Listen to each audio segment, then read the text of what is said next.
Welcome, one and all, to the July 1st edition of the Signals from Mars live stream. We are here joined in the first hour of the show by patrons of mine from around the world. We have, all right, going clockwise here, we have Jeremy in the UK. We have Johan in Sweden. We have Anthony in Ireland.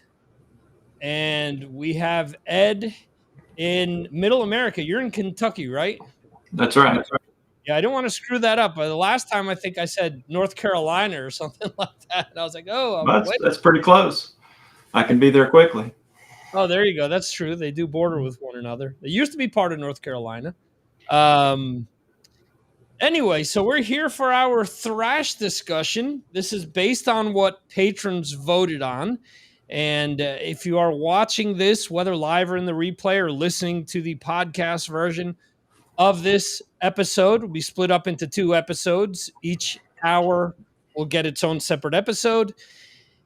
And this is basically what patrons voted on.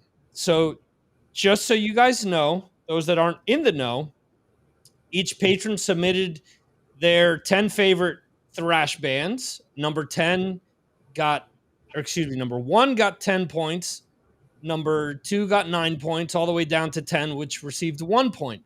So after adding all of that up, this is our list. The 29 best thrash bands of all time. There will be some discussion along the way as to whether some of these bands are thrash or not. And if you have a problem with any of that, then become a patron and let your voice be heard. So it is that simple. Let's see. We do have Jose in the chat. Hello, sir. Hope you and the family are doing well. And let's see here. So, kicking things off at 29. I do believe this band classifies as a thrash band. You could argue whether they're a throwback band, a retro thrash band, whether they're original or not. But at the end of the day, they are plenty entertaining, I think. I believe they are from Virginia. And this is Municipal Waste coming in at 29. So a band that really drinks from that suicidal tendencies well with crossover thrash, hardcore punk, however you want to qualify it. But no problem. Let's see here. At number 20. Oh, no, that was actually 30. My bad. All right, that was 30. So we do have 30 bands. I'm looking at the Excel sheet and getting my numbers mixed up here. Anyway, at number 29 is a band that I love. I absolutely love this band, but I don't know if I would consider them thrash or not. Number 29 is Life of Agony. Now, they have stuff at the beginning of their career that, again, maybe you could consider some thrash things here and there, but I've always thought of them being have more of a hardcore influence, more of an influence from, I don't know, stuff like, well, I've had Joey Z on the show. He's talked about not only playing in Carnivore, but being influenced by a band like Carnivore, being influenced by Typo Negative, being influenced by Misfits, stuff like that. So they're a great metal band and a great hard rock band at this point, but I don't know that I would consider Life of Agony a thrash band. Ed, instantly you shook your head. Your comments. Yeah, I did not expect you to list that band on this list.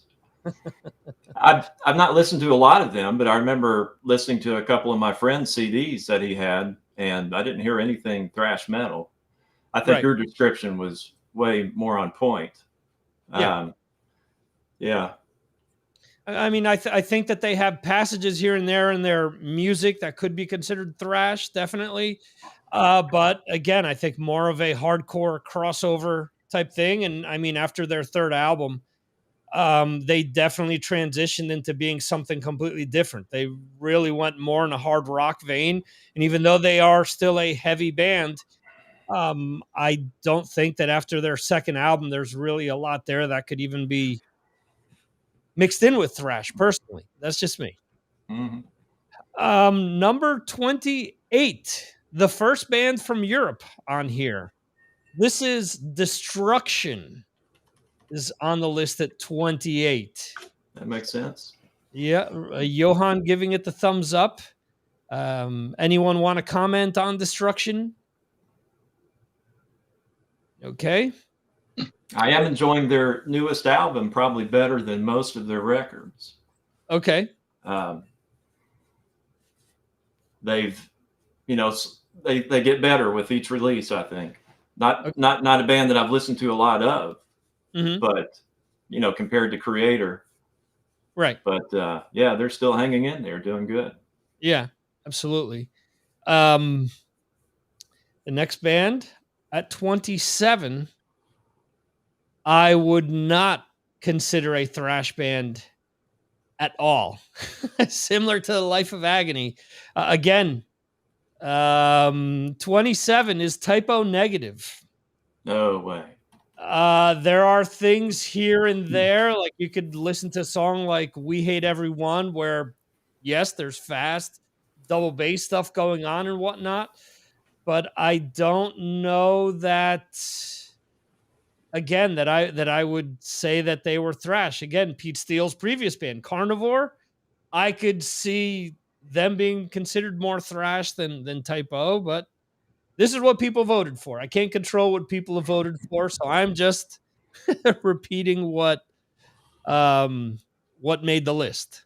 So at 26 here, we have Ink, which is one that Ed voted for. Is this Ink you're referring to? Is it International Noise Control? Is that the name of it? No, Indestructible Noise Command. Indestructible Noise Command. Jesus, Yeah, they came out in like '87. They had another album in '88 that me and my friends had a vinyl of and passed around and listened to all the time. They were gone for a lot of years, came back sometime after 2000, put out 2 or 3 releases since then. Yeah. They still seem to be going pretty strong. Very good band though. Anybody who hasn't heard them, you should go check them out. You'll enjoy it.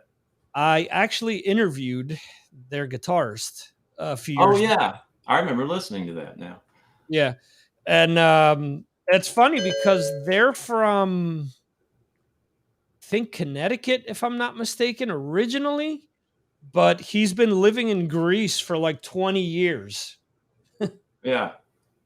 So that was a very interesting interview you had with him. Yeah, and this is going back to I think the first album where they came back after I don't know how many years, but I remember enjoying it. And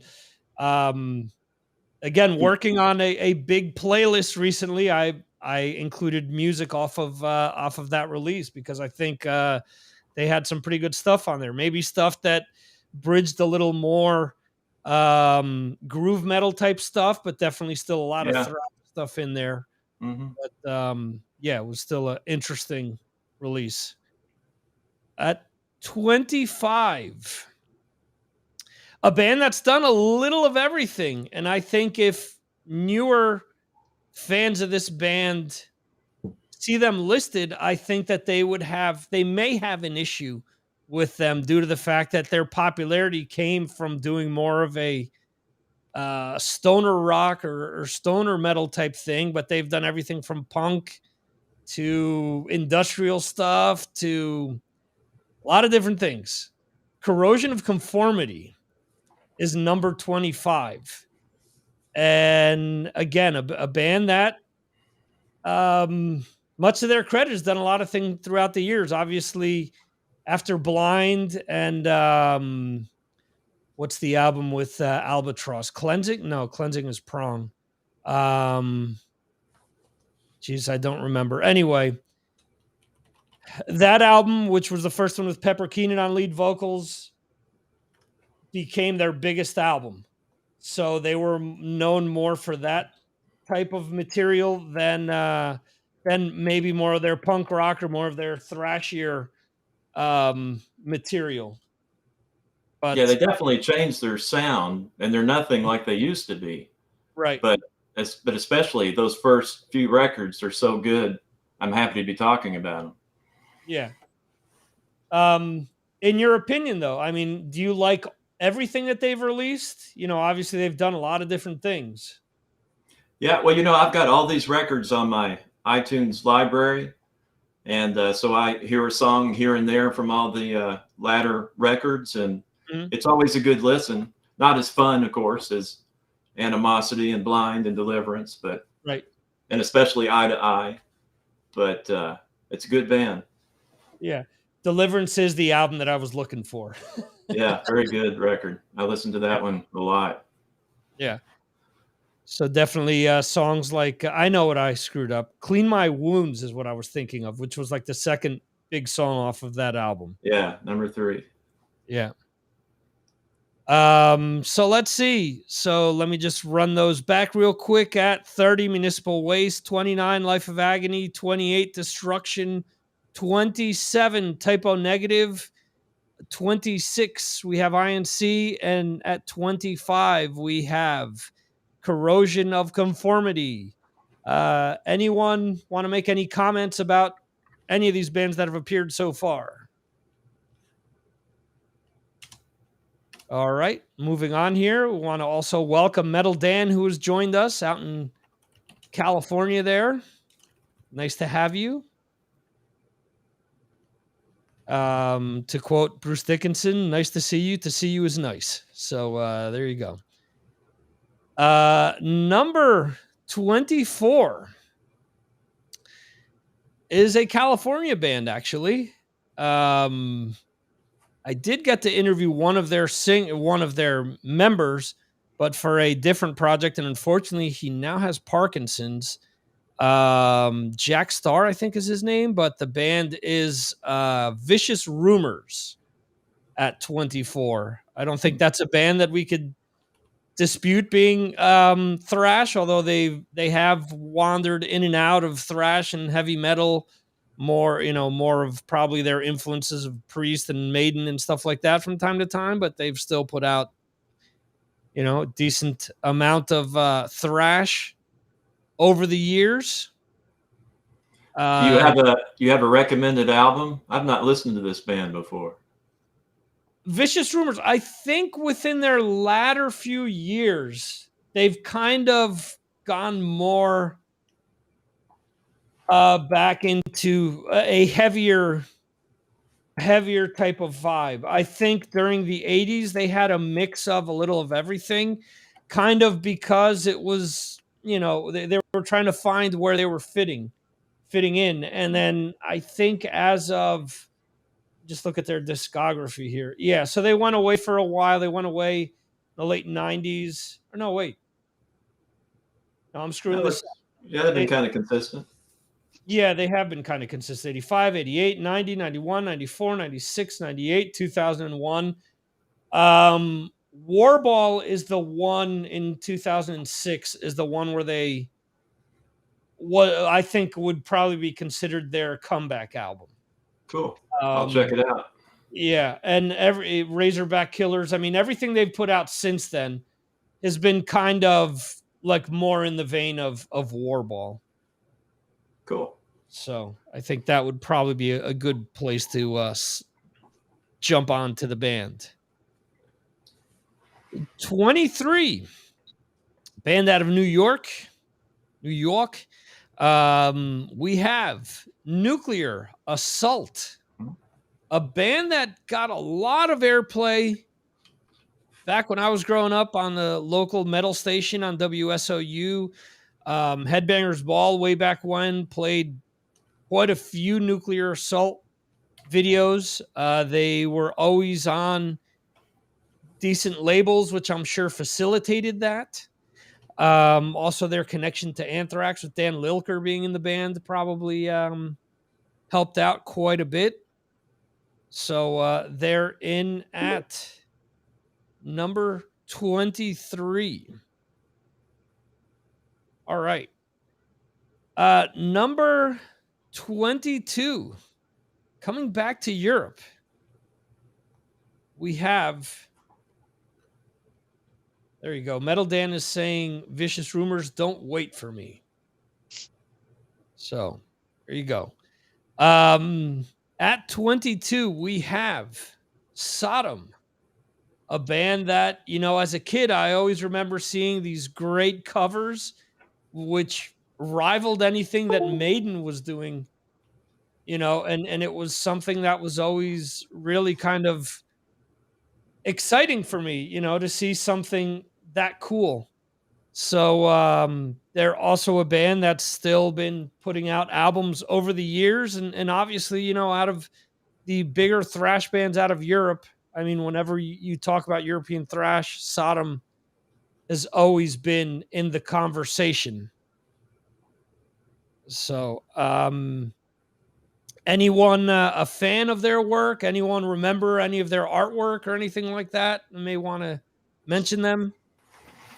Yeah, the new album's very good. It's Genesis X1X, really good album. I got into them by listening to that album really, and then sort of worked back through a bit the back catalogue, but it's good. Yeah, I think that one, like Destruction, probably sounds better than some of their past catalog. I think they've been my least favorite of the German bands, mainly because of the vocalist. But yeah, still a legendary band. I mean, they've been around since we all got started in the early 80s with all this extreme metal when it was first coming out. Yeah. Johan, did you want to add something? Yeah, I saw Sodom just 2 weeks ago at Sweden Rock. And actually, Sodom were one of the best bands there. Huh. Okay. They were a fresh, how fresh you can be when you're when you are old guys, but it was a fresh breath of air. They were so good, and I have seen Sodom many times, but with their new lineup and new songs and the old songs, they followed Eclipse. Eclipse were amazing, but when Sodom went on a couple of hours later on the same stage, you saw what Eclipse missed. They have what do you say? They were. It's hard to say in English, but they owned the stage and they owned the audience. Like they were so, they had played before, and Sodom were. I'm impressed by Sodom this time. They were really, really good. Sorry for the bad English, but I have something in my mind. But I stopped there. Yeah. Well, that's a good point, though. You were mentioning this about Sodom and Destruction, for example.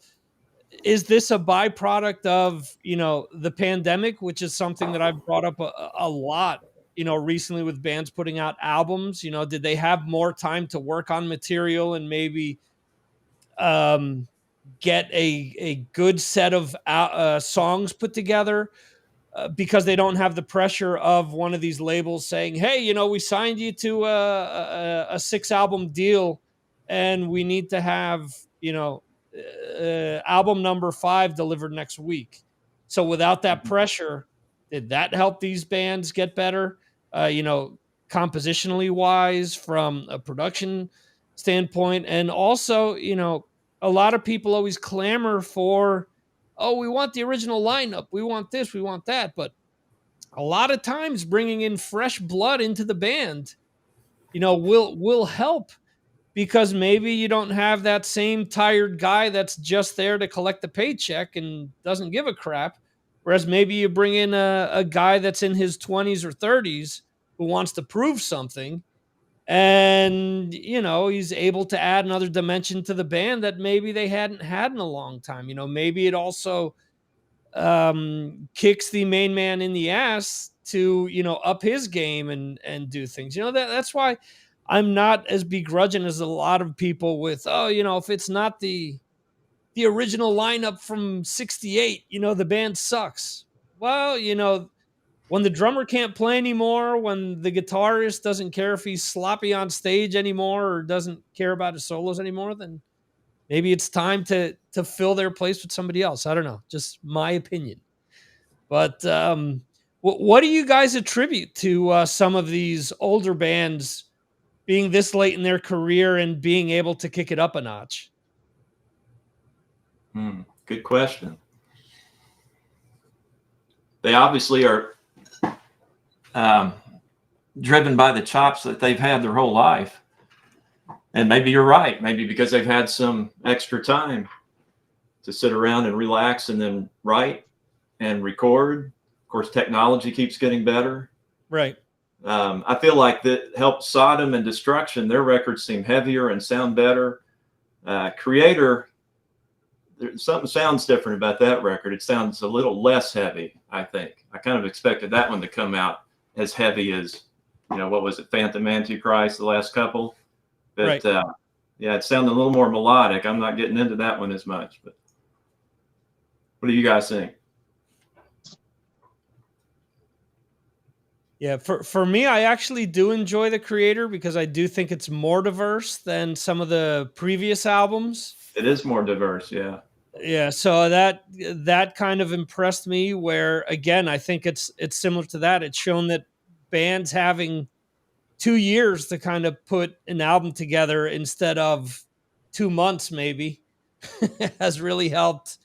From a sonic standpoint, from like you just mentioned, the production standpoint, to help a lot of these bands sound cleaner but heavier at the same time. It seems as if a lot of bands have recorded the album of their career because they've had that time in it. And it kind of speaks to maybe the fact that some of these bands need to do that in order to continue to be vital and continue to have a career. Because let's be honest, if a Creator, a Sodom, or a Destruction are putting out a new album every year and they're still just touring on greatest hits, people aren't going to be coming out to see that show. It's not going to be as likely as if they're coming around maybe every 2 or 3 years.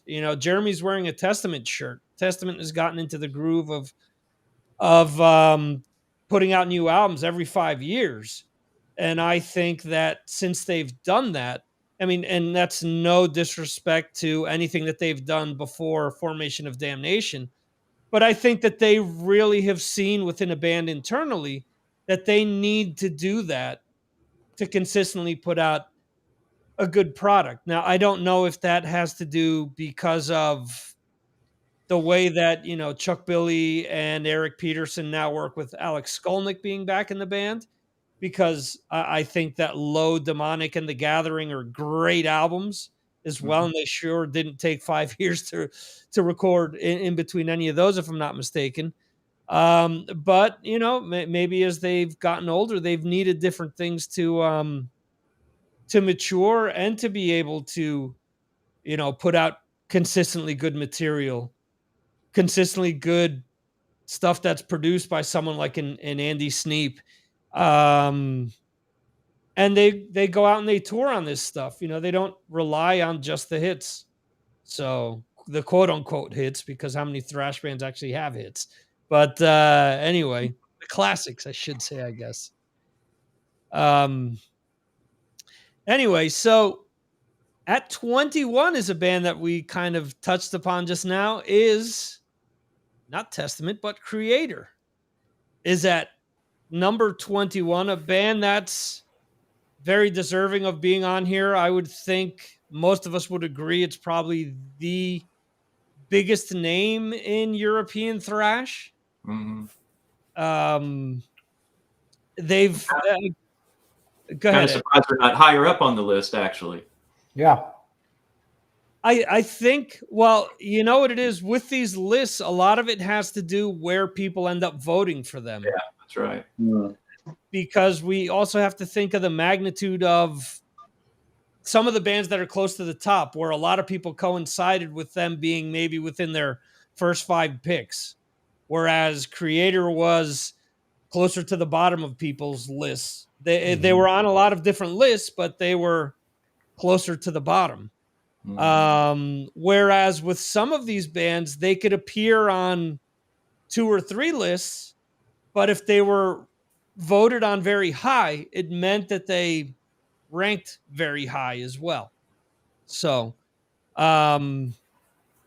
anyway, so with Creator, and I do think with Creator, I think probably their biggest knock is that they've probably been more of a band that's followed waves as opposed to kind of led certain things, because I think that they have been a band that's tried a lot of things over the years. They've had industrial albums, they've had, different things where, whatever the flavor of that point in time when they were releasing an album, they've followed certain trends over the years, and I think that that's kind of lost people as well. So I don't know. So you guys are saying that Creator should be up higher. You guys are surprised with that. Yeah, me for sure. Okay. Yeah, I think they are one of the most important band in the genre. They are consistent, and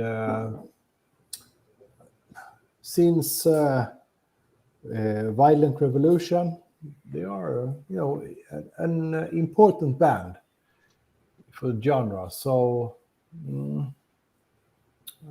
I think they're good.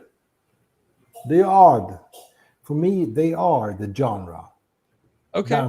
Bands like Creator, they are this genre.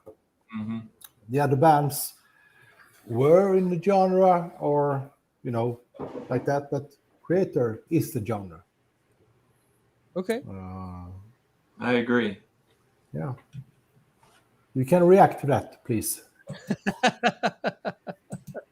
I've known, like I said, plenty of friends that were fans of the band that have jumped off at different points in time with the band, and I know that when they have come back around to some of the more thrashier stuff, where some people have kind of said, well, too little too late kind of a deal, where they kind of lost hope or moved on to other things because they had gotten disillusioned with some of the stuff that they did, for example, in the 90s. So I mean, that's why, and it's interesting because there's something else similar to what I said with a band that's in the top 10 that I've had a fairly respectable musician say something similar. So I'll mention that then. So Metal Dan is saying that Creator headline dates through the US a few years back went over well, large size clubs too. So, I mean, I'm not disputing that they don't have a diehard audiences. It's just, again, I think that a lot of people voted for them, but just closer down to, they were in the 8s, 9s, and 10 slots for a lot of people. So, let's see, number 20, a band that I wouldn't consider thrash myself, but I'm not a huge fan of this band, so I plead ignorance on this for at 20. And at 20 we find another band from Virginia. They are Gwar.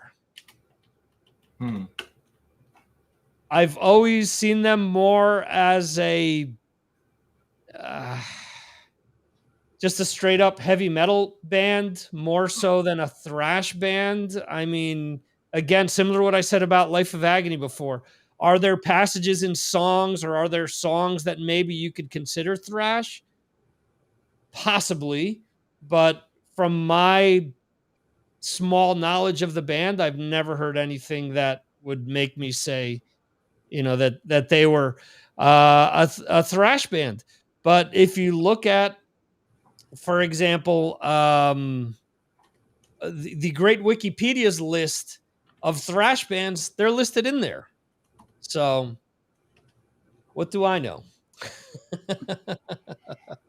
Metal Dan is saying not thrash. Ed is saying that is correct. He echoes that sentiment. Is anyone here a big Gwar fan? Because I think that Gwar fans are very diehard, and if we had a diehard, could maybe similar to Clutch fans are very specific with how they categorize them. I believe, especially with early Clutch fans.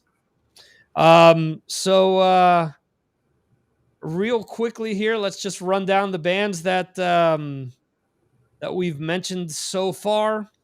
At 30, we have Municipal Waste. 29, Life of Agony. 28, Destruction. 27, Typo Negative. 26, INC. 25, Corrosion of Conformity. 24, Vicious Rumors. 23, Nuclear Assault. 22, Sodom. 21, Creator. And at 20, we have Gwar. All right. Are there any other bands besides Creator that you guys feel should have been higher up on out of the ones that I've mentioned? I mean, there have been a few that I think people have said are not thrash, but out of the others, are there any that you guys think should have been up a lot higher, similar to what people have been saying about Creator? I was thinking maybe go on. I was thinking maybe Sodom. But I take what Ed says about the singer. It's maybe holds the band back a little bit, but I think that maybe they would have been a bit higher. I think that they contributed to thrash metal, something in the past, which is, it's distinctive. So it's something that would have pushed them up the order a little bit. Yeah, his vocals almost have kind of a black metal flavor to it. Yeah, you have to be in the mood for sometimes. Yeah, or that's the impression I get. Yeah, definitely. The music is better than the vocal, and that's something that I've sort of focused on more really. But yeah, I just expected them maybe they'd be a bit higher. And that's an interesting point, because if we really think back to the origins of early thrash and a lot of the bands that we're going to talk about here, I mean, I don't think that there's anyone that you could mistake for a Ronnie James Dio or a Bruce Dickinson or anyone like that. But I think that they're heavily influenced by those types of bands. And I do think that people that were fans of Priest and Maiden and stuff like that easily got into a lot of these thrash bands.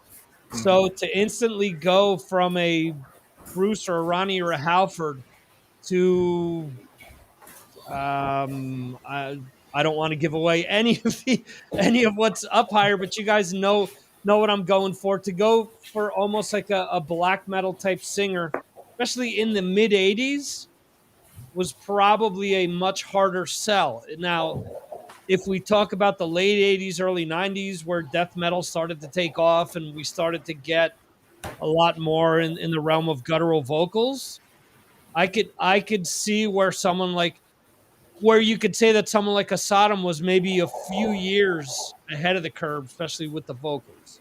Mm-hmm. Johan, go ahead. Yeah, Tom Angel Ripper of Sodom, he has charisma that I was surprised to, because I haven't seen Sodom for a few years. And I mean, Sodom was one of the best bands I saw at Sweden Rock, and he owned the audience, and there was a big crowd to watch Sodom, a big crowd. So I'm surprised that Sodom is so low on the list, but hey, I'll have to look up a concert on YouTube based on your experience there. See what they're like. Yeah. They were great. Excellent. And Yeah. as you mentioned, total opposite end of the spectrum from Eclipse. So to go from Eclipse to Sodom, that's something that you wouldn't see in the States. I've seen Journey into Hatebreed. So it was one of those interesting mixes that that promoters have over here, which is cool. I think that's awesome. Yeah, I mean, I Sodom were Eclipse were great, but when Sodom came on, they were they owned. They had that it was a big difference. It was a Right. great difference. Yeah. Sorry. Yeah. No, that's fine. I think the good thing too with having something like that is also not only that you cater to a lot of different audiences, but at the same time, if you enjoy music, um, you shouldn't be ashamed to like Sodom and Eclipse. Where in the past there, were people that, oh no, you can't like, you can only like one genre of metal. If not, you're a sellout or you're a poser, which is dumb. So anyway, moving forward, enough of me preaching. Another band that is connected to the Anthrax family tree at number 19, we have MOD, a band that in my neck of the woods got a lot of airplay. Whether you guys know who Eddie Trunk is now or not, Eddie Trunk used to play the crap out of MOD back in the day. Not only because he was friends with all of those guys, but because he worked with Megaforce Records, who MOD was obviously on originally. So stuff like Get a Real Job got played every single week. And this is a band that I don't think gets mentioned as much as they probably should. But at the same time, I understand why, because you have a Billy Milano who is, half out to sea, has said a lot of controversial things over the years, has said stuff about the guys in Anthrax, stuff about politics, stuff about other bands, and is really like not done too many favors for himself in his career. So it's unfortunate, but I do think that this is a band that does deserve to be there. And obviously it was a continuation of what SOD started to be and what he wanted to continue. But obviously those guys had their day jobs. So Billy just went off in his own direction. But anyone want to comment on MOD and their importance? Well, that first MOD record's pretty legendary. Yeah. What was that, 87 maybe? Yeah. I'm thinking 88. I'm surprised to hear them. I thought you were about to say SOD. Right. So that was surprising. But yeah, man, I'll never forget how much we listened to that record back then. And it is, if they still hold the record, if I'm not mistaken, for having the shortest video on MTV. So it's something. The video's 13 seconds long, and in classic MOD fashion, the song is like 2 seconds or a second and a half long. Yeah. So the video is longer than the actual song itself. So Funny. 18, a band that initially I was surprised that they made it on this list, but at the same time I'm not, because it's a band that in recent years was really flying the flag for thrash metal, was probably the biggest out of the newer thrash metal bands. And at this point, they're in limbo. We don't know what's going to happen with them, whether they continue or not. But at 18, it is Power Trip. Oh. A band whose singer unfortunately OD'd, I think it was last year. And they were like the band that was like going to be the next big band. I mean, if you think about kind of the evolution of bands that have come along the years, Power Trip started getting that same like press that Lamb of God and Killswitch Engage was getting maybe 10 years before them. Started getting the press that, other bigger bands started getting at one point in their career. And it's a shame that something like that happened with Riley Gales, I believe his name was. Um, I know their guitarist put out something on social media about a week ago, something alluding to new beginnings or something like that. And a lot of the metal sites have been speculating, does that mean that Power Trip is continuing with another singer? Does it mean that it's going to be a completely different project? What the story is going on there. I mean, it isn't exactly thrash, but it's kind of in the vein of what Suicide Silence was at one point in time, where they were really taking off and their lead singer died in a motorcycle accident.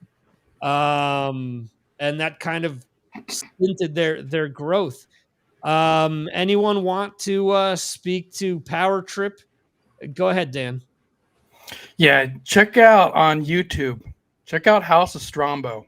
16 minutes of perfection. Won't take you long. If you're not familiar, it's kicks ass. They take over. It's a video thing that they do of other bands that they've used. This little house, and they dominate. And I just wish it was longer. Why do they only play for 16 minutes? I guess it's part of the rules of the video of the guy that puts the whole thing together. How do you spell that? House of Strombo, Strombo.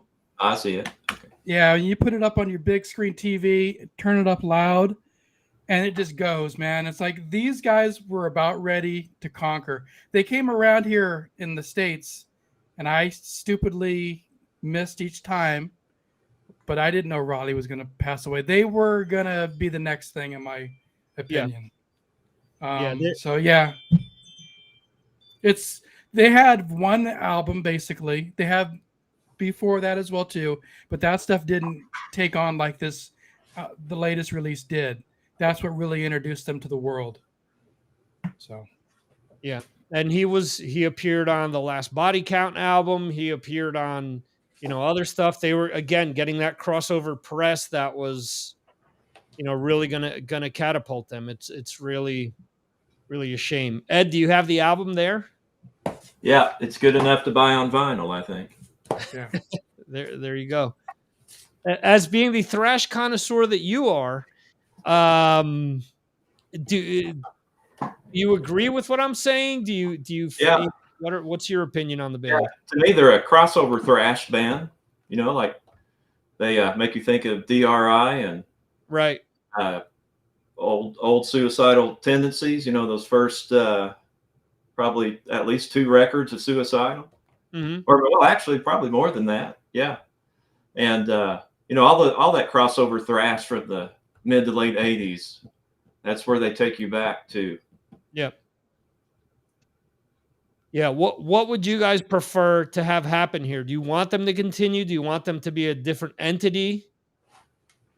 Yeah, they got to keep going. The guitar player, the whole band is talented. Whoever's writing the riffs, I don't know if Raleigh was responsible. The thing with Power Trip also, and I tried to get the great Mark Striegel of Talking Metal. I tried to get him to interview, and I tried other people to get them, and they were kind of quiet. They, I don't know what their deal is. So good luck trying to get them on, but there's got to be talent in there in that band. I assume the guitar player is writing some of those riffs. So if they can do it, they should do it if they need time. Yeah, I speculate that given the amount of publicity they got, because they were also on they were mainstays for about a year. They appeared several times on a few wrestling pay-per-views, for example, and that only goes out to bands that have big management or have money behind them. I mean, we're talking about Hailstorm was in that. Nita Strauss was mixed in with that. Code Orange got a lot of press from that. So I got to think that these guys probably have a big management company behind them. So that's probably what was harder for someone like Mark to get them. I'm not saying that he didn't try to get them. Maybe he probably wasn't, able to get them. I don't think they wanted to talk to really anybody. Okay. They're hard to find, and I don't. So it wasn't that. It's just the way maybe their management company didn't want them to deal with podcasts suck, or their opinion or whatever. Yeah. But also, they play Power Trip, Swing of the Axe at the hockey arenas and all that. They were just ready to be the next Metallica, in my opinion. And just goes to show how what a band they are. I'm seeing real quickly on Wikipedia. Riley is saying that the guitarist, who I guess is who writes the majority of the music, his favorite bands are Killing Joke, Stone Roses, and Susie and the Banshees. So, to have that type of an influence and still put out, this type of thrash metal is very commendable. They make me think of Nuclear Assault a lot too, I think. Right. Those early Anthrax records. And right. Yeah, absolutely. I get where you're going.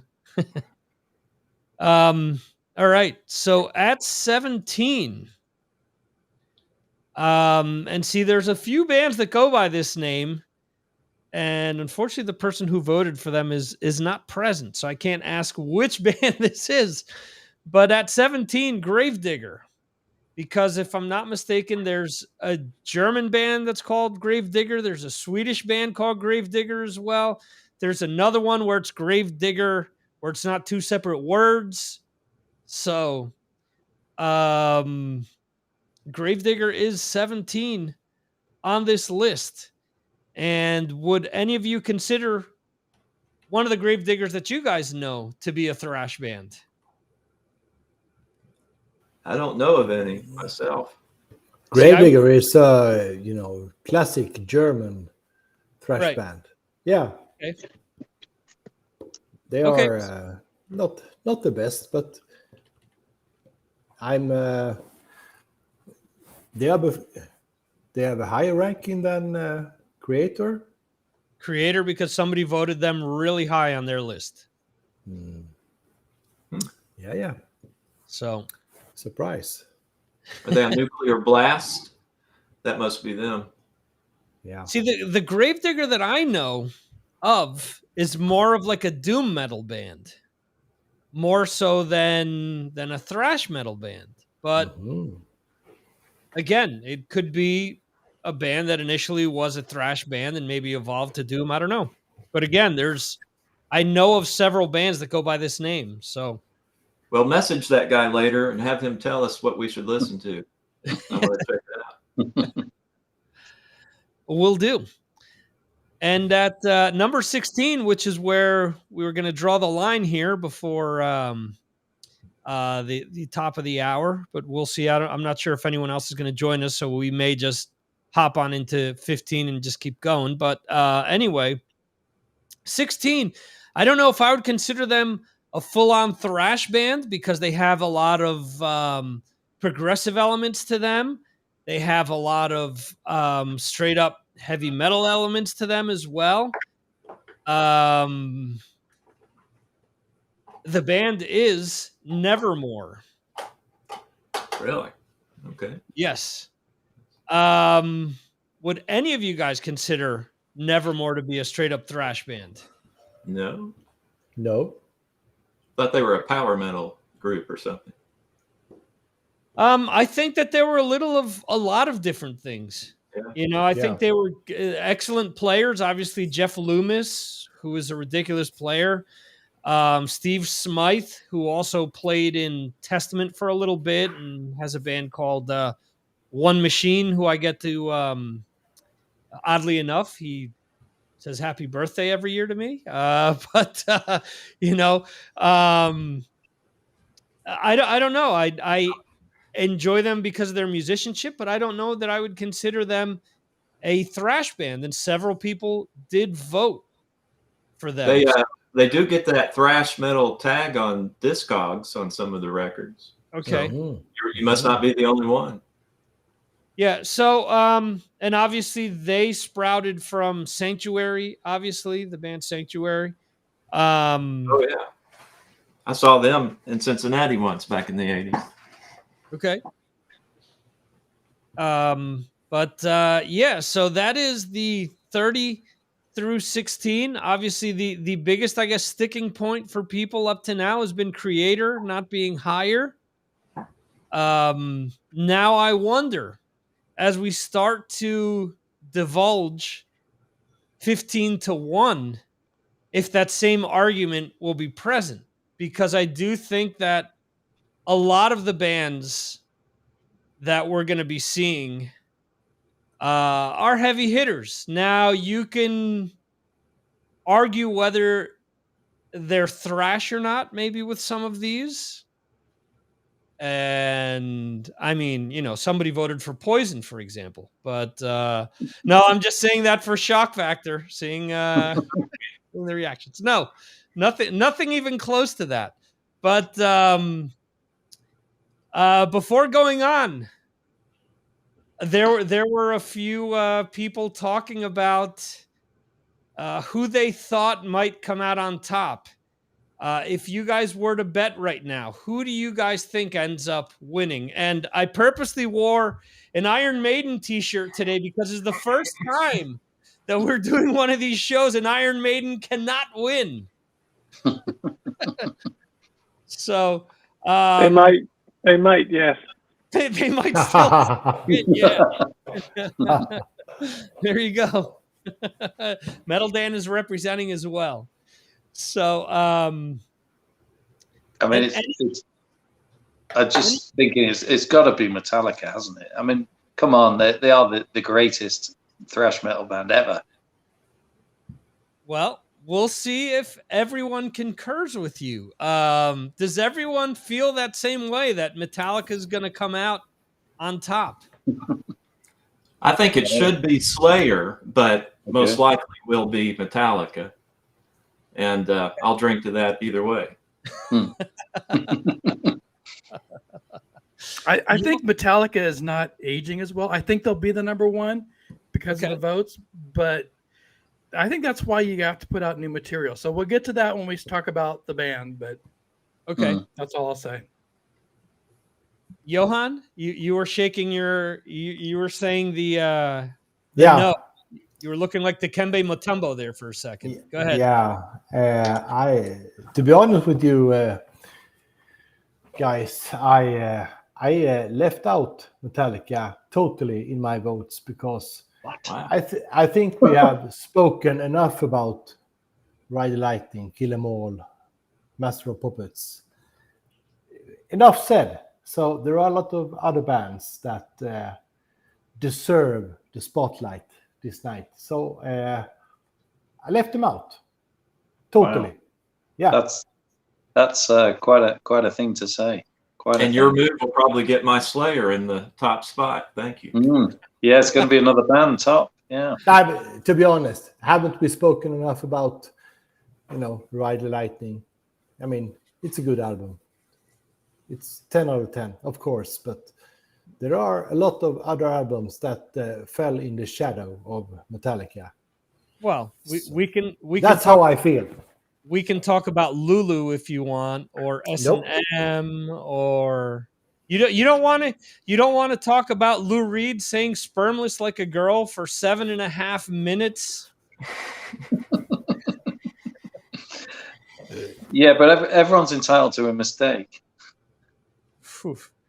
I think as much as I love that band, they're the classic example of their people around them, specifically management, being yes men and not knowing when to say, you know what, that's not a good idea, guys. Playing with an orchestra and having two separate things going on in each ear is not a good idea. Or I think Lulu, honestly, if they wouldn't have made it out the way that they did with Lou Reed singing on it, I enjoy Lou Reed, but I don't enjoy Lou Reed singing over Metallica riffs, and unfortunately, I've always felt that that's them trying to cater to the indie rock press, which, you're a band that big. Do you honestly need to please everyone? I mean, had that album have gone off gangbusters, would they have recorded a bluegrass album? Would they have done a rap album? Would they have done, what other genres would they have tried? And I've been really flexible, I think, with them, because there's a lot of albums that people hate, like Satan Anger, where I still find things off of that I enjoy. But there comes a point where a Lulu just doesn't cut it for me. Anyway, Anthony, what do you think? What do you think gets the top spot? Oh, it's more than likely Metallica. Okay. It just probably is. Okay. We are all right. So we are, with this, ending the first hour of the show, almost on time here, about a minute early. But we will be now counting down 15 to 1. So hopefully, if you're listening to the podcast, you hop on over to the next episode and you check out what people voted for. And we'll see. Should have Creator ended up in the second hour? Or were they rightfully in the first hour? We'll see. With this, real quickly, just doing this for the podcast, because this is hour number 2. This is the second episode that we're getting out of this. The patron discussion on the best thrash bands of all time. If you're listening to this and you don't agree with this list and you didn't vote, become a patron. Vote next time around. That's all I can say, because the masses have spoken, at least the masses within this group. And we'll see if you guys agree or not. But real quickly here, because this is kind of like a Discovery Channel thing where we're going to be repeating things a lot. But I don't want to beat this to death. But here we go. 30 was Municipal Waste. 29, Life of Agony.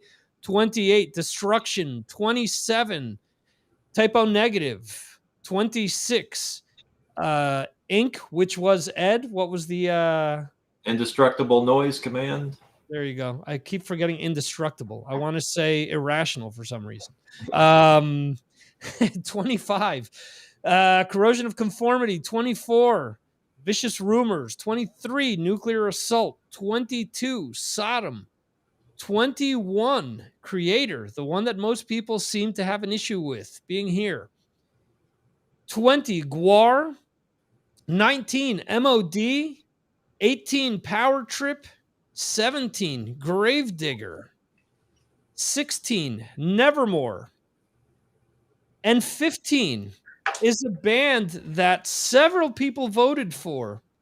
And everyone who voted for this band said, I voted for this band thanks to you turning me on to them. The band, it surprised me. They're at 15. Surprised me that they got this high, but it's awesome that they did. Band out of Spain, Angelus Apatrida. Ed, I know you voted for them, and that was kind of your sentiment. So I wanted you to real quickly mention something about them.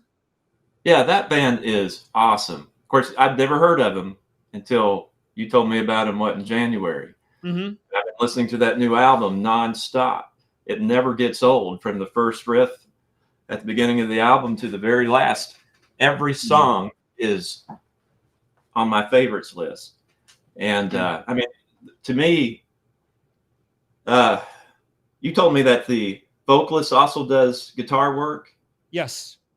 Man, I mean, those guys, it's just, he's like a Dave Mustaine of riffs that keep you interested in the song all the way to the end. And they're really good about, layering and building the intensity of that song all the way to the end.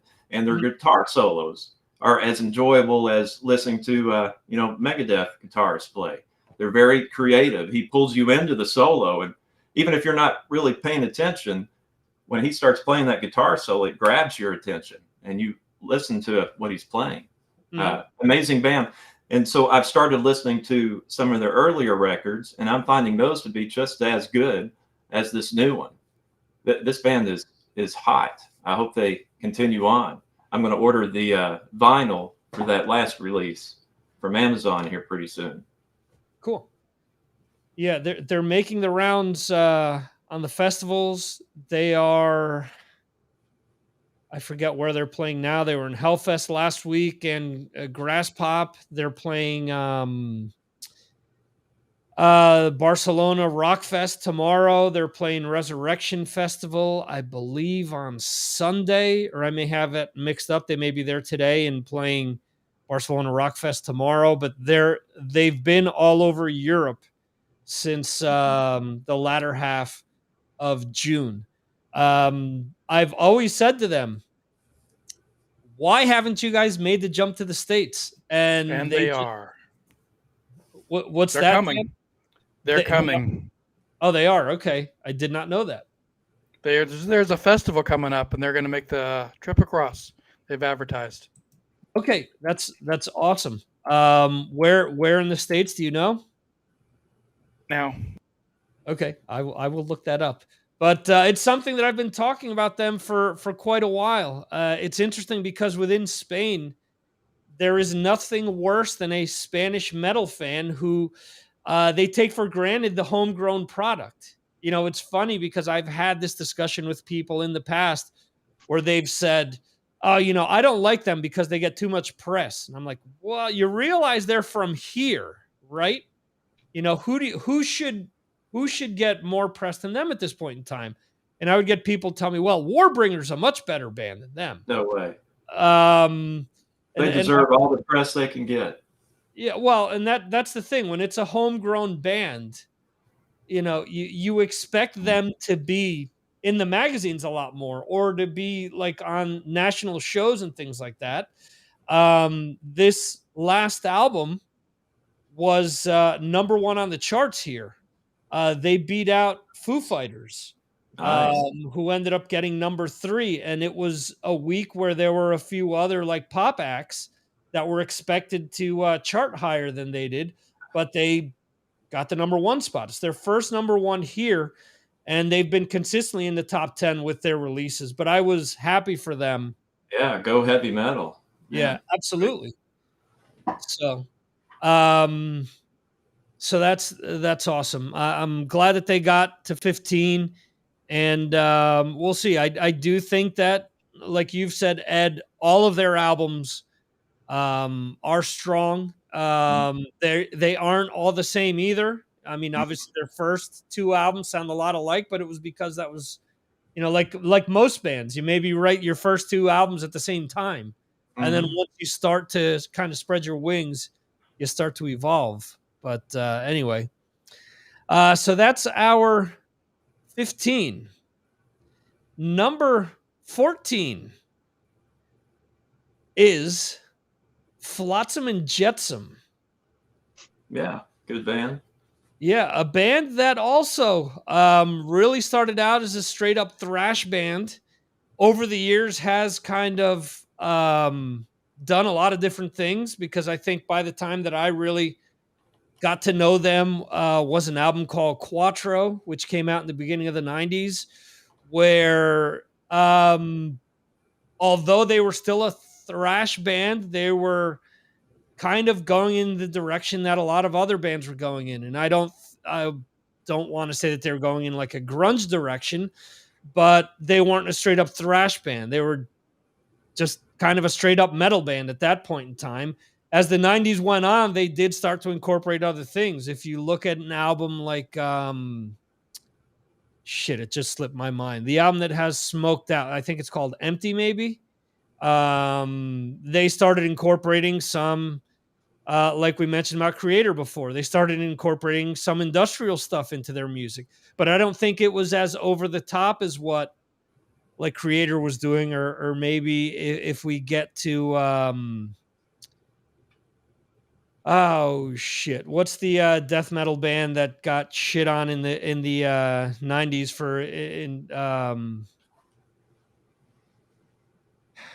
For what, a change in sound?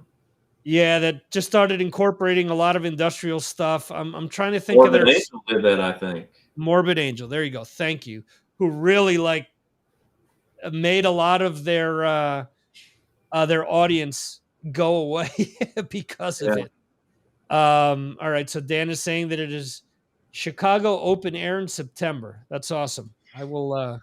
I haven't been in contact with the band as much as I have in the past, but that is awesome. But anyway, Flotsam. Anyone want to speak to Flotsam um, and their longevity or their catalog or their thrash? Any takers? That's old Jason Newsted's band. Yep. Doomsday Yeah, for the Deceiver he played on. No Place for Disgrace. Yeah, those first two albums are classic, or those two albums that you identified are classic, and what Yeah. got them going. Their latest album was really good too. Their press in the media, not so good of how they're behaving, but if you look us outside of that, they're a great band. They're still trying to break it open though, but Yeah. Yeah, I have to say that their last two albums I've listened to quite a bit, and I think that they've done some interesting stuff in the sense that they had Jason Bittner there for the one album. They have Ken Mary in the band now, where there's still a lot of that thrash stuff, but they've really incorporated a lot of like melodies and like stuff that probably influenced them initially that they hadn't done for a long period of time.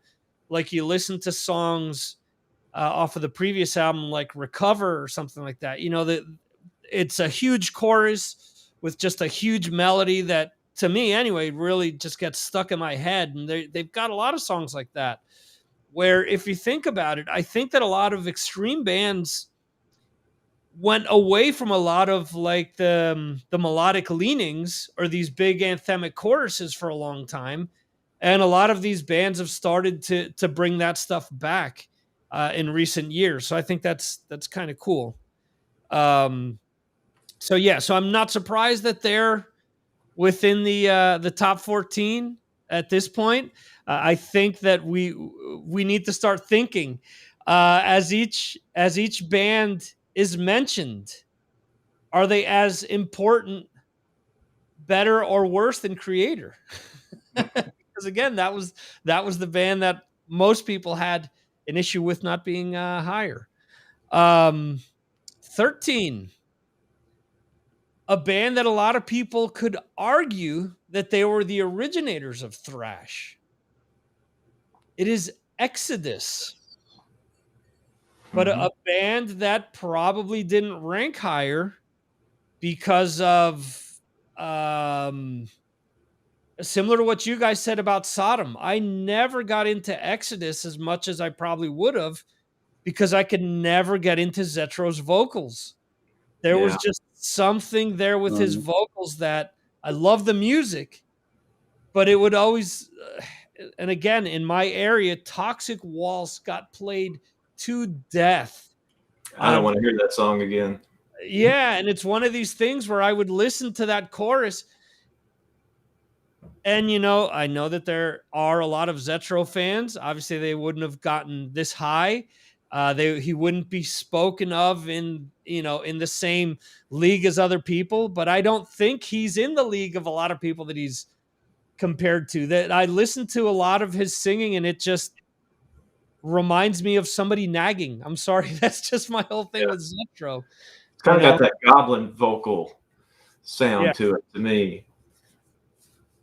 Yeah. But still, man, this band is awesome in spite of that, especially when Rob Dukes was around. Boy, did they put out some killer records that I still listen to all the time today. And that record from 2013, Blood In, Blood Out, that's one of my favorite Exodus records. And I so wish they hadn't gotten rid of Rob. Yes. They got rid of him like right before they I think he maybe even recorded vocals for it, and they redid it. Yeah, that stinks. Because one of the best songs of all thrash metal is on that record called "Numb." Okay. And man, too bad that Rob wasn't on there. I agree with you 100%. When Dukes came into the band, I finally said, this is the guy that fits this sound.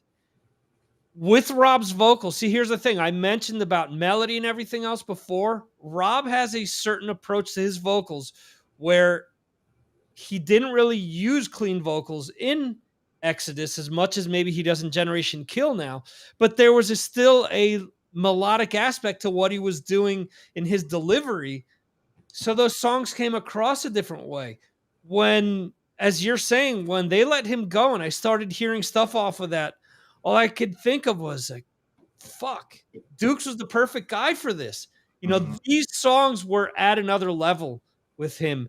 And unfortunately, it comes back to this nostalgia factor that people are stuck in. You know, it's just one of these things where, I mean, I don't get it. If you bring someone in who is as good or better than the original guy and takes a band in a different direction, I mean, it's not as if they brought someone in who couldn't do the material, you know? I don't understand it. Obviously their musicianship has always been off the charts.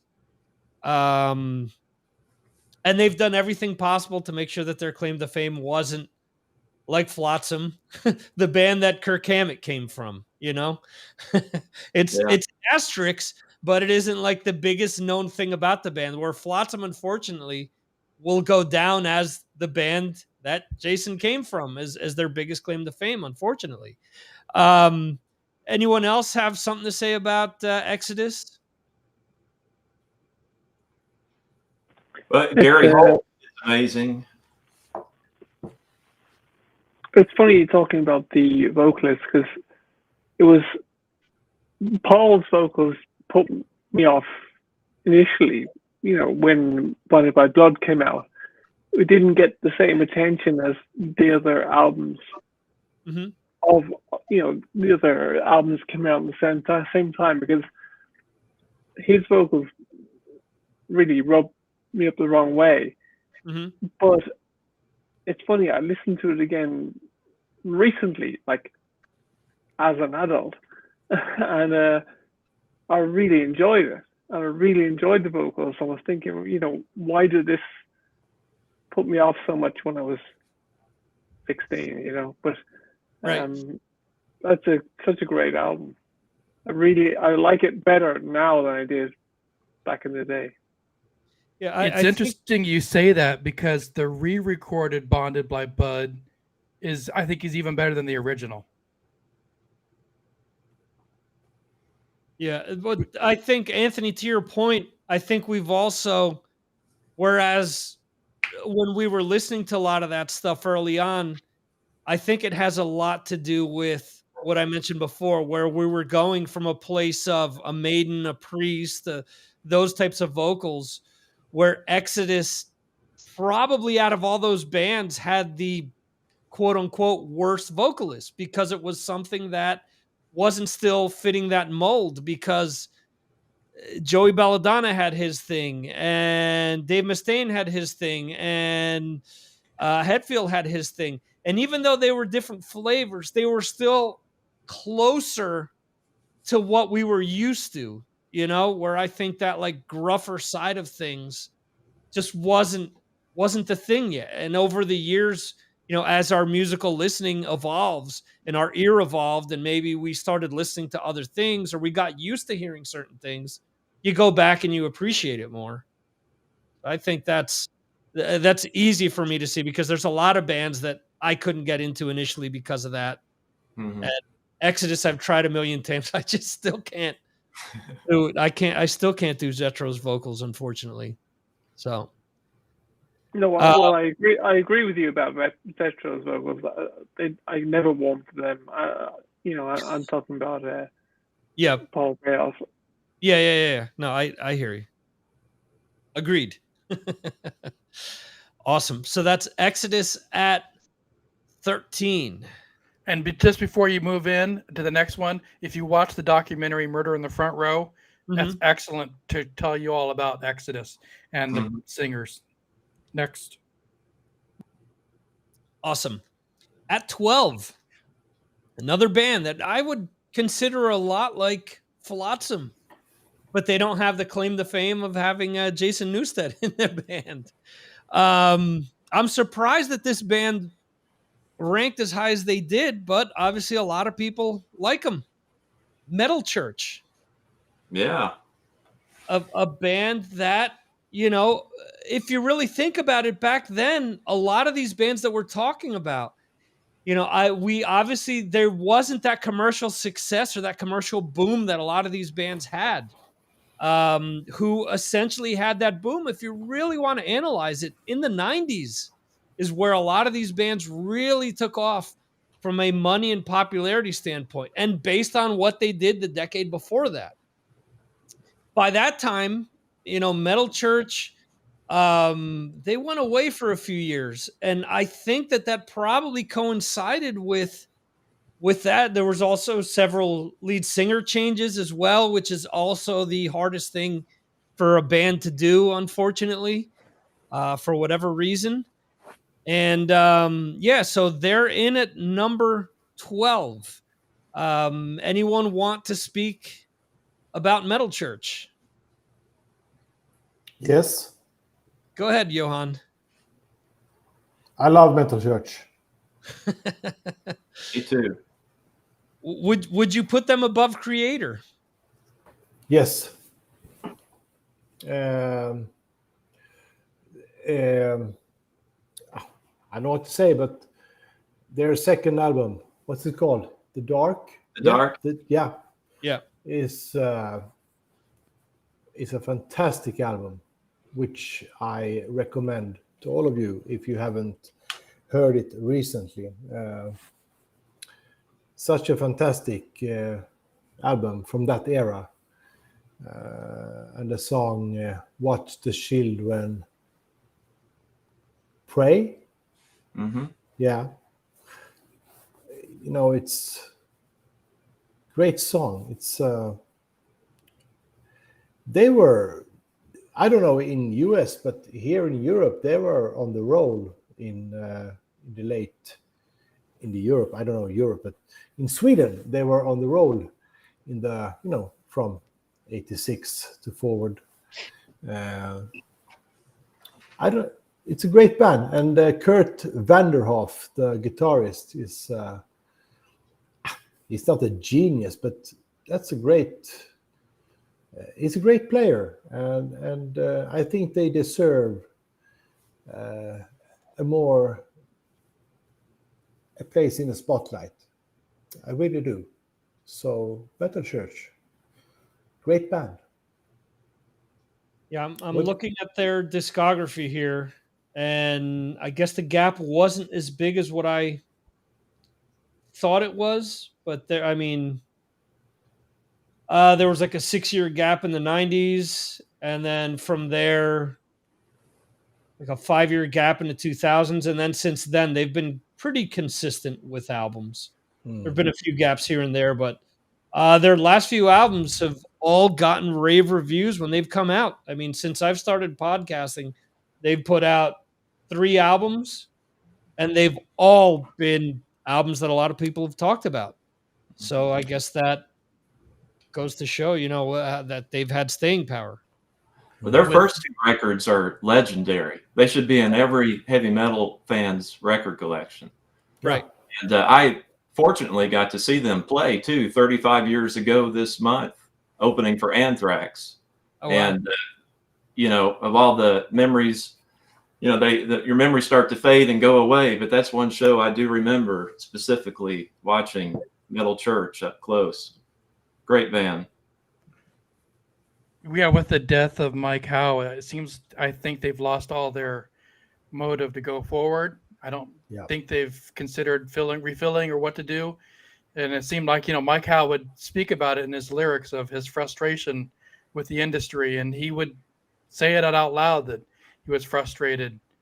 So, and he killed himself. So, great band. They deserve to be where they're at. They do.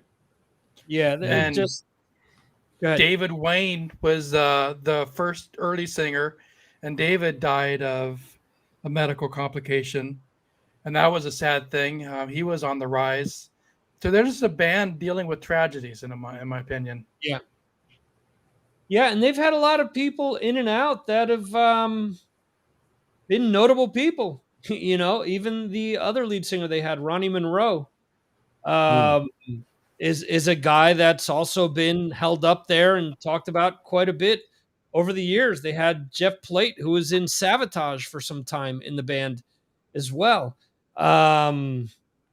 And just the whole thing surrounding Mike. I mean, I don't know if what happened completely came out or not. I know that there were rumors about medical issues. There were rumors about bills. There were rumors that, you know, with COVID going on, that there were things that had happened as well. So I'm not exactly sure what ended up happening there. It's just sad overall. I don't know. It would be awesome if they could continue, but like you're saying, I mean, he seemed like he came back to the band and really like took over as being like not only the mouthpiece, but really the focal point. And he seemed, I mean, when you saw interviews, he seemed like he was in a really good place all the time. So I think that's why it shocked a lot of people that he ended up committing suicide. So a shame. Uh, a quick hello to my brother in the chat, who's saying hello all. And let's see here. Number 11, a band that I got to see live many, many moons ago. Being able to interview their lead singer at the end of 2019 was one of the biggest thrills for me because I've always loved this band from the second that I got to hear a song that actually came on random in the car yesterday. The song is called Surf Nicaragua. The band is Sacred Reich. Yeah, great Um, band. I was thrilled that they released Awakening a few years ago. Again, a band that I always, when Big Four was talked about and people would say, well, who would your next four be? I would always say, well, Sacred Reich would be in that group for me because I think that they've always put out consistently good material. Unfortunately, they've only got 4 full lengths to show for it. But yeah, talk about taking a long time between albums. Is 20 some odd years between Heal and between Awakening. Jeremy, you just mentioned that you enjoy them. Yeah. Anything else you want to mention about them? Yeah, I just think that they're quite a melodic band, aren't they? They're not the sort of very typical, archetypal thrash band. You know, they've got that melody and they've got the choruses. You actually turned me on to them, and I'd never really heard them before. And then, sort of a few years ago, I bought Awakening. And it's a tremendous album. It's something where you don't need to put 12 songs, 15 songs on an album. There's only there's 8 songs on there, and that's all you need. You know, if you put on 8 songs that are killer songs, that's all you need on an album. I really like them, and I love some of the older stuff that they've done as well. I'd love to see them live. I've never seen them. You know, they're definitely worthy of being in you know, where they are in the list. Yeah, I think they've always shown that they've never been scared to try different things. Just look at The American Way. There's a song called 31 Flavors, which sounds like more like a Red Hot Chili Peppers song, like an early Red Hot Chili Peppers song than a thrash song. And that's, you know, to who they are. I mean, you dig in deep to the band, you go beyond the political message that they try selling. They're hugely influenced by a lot of things that you would never expect. Phil Rind is huge into Motown and stuff like that, and early Chili Peppers. Dave McClain, who is their drummer, who was in Machine Head for quite a few years, always wearing Kiss t-shirts. Today he released a cover of him doing Iron Maiden's Genghis Khan, actually, which was pretty cool. So yeah, I mean, again, I've always thought that they've been a good band, and glad that they're back. Hope that they put out more new music. But we'll see. Anyone else want to mention anything about Sacred? All right. We are moving on now to the top 10. Real quickly here. Angelus Apatrida, 15, 14, Flotsam and Jetsam, 13, Exodus, 12, Metal Church, 11, Sacred Reich. Johan, you still feel that Creator should be above any of these? I think we all do. Awesome. At number 10, I only had time to do this for the top 10, but here we go. Number 10, Pantera. A band that people would argue are more of a groove metal band, I think is what most people would consider them more than anything. I can see why they would be considered thrash to some people, although I don't think that it's a pure thrash band. If you think about a song like Fucking Hostile, it's more of crossover thrash. If you want to consider that thrash. Ed, as being the thrash connoisseur that you are, would you consider Pantera thrash? As a Pantera connoisseur, no. I love Pantera. I've listened to millions of hours worth of Dimebag Darrell, and but yeah, that's not thrash. But they're one of those bands though that took all the elements that we loved in our favorite genres of metal and put it in a particular package. Right. So they're holding hands with every genre. So I understand why people get confused and put them on that list. But yeah, respectfully, they're wrong about that. Thrash metal. Yeah.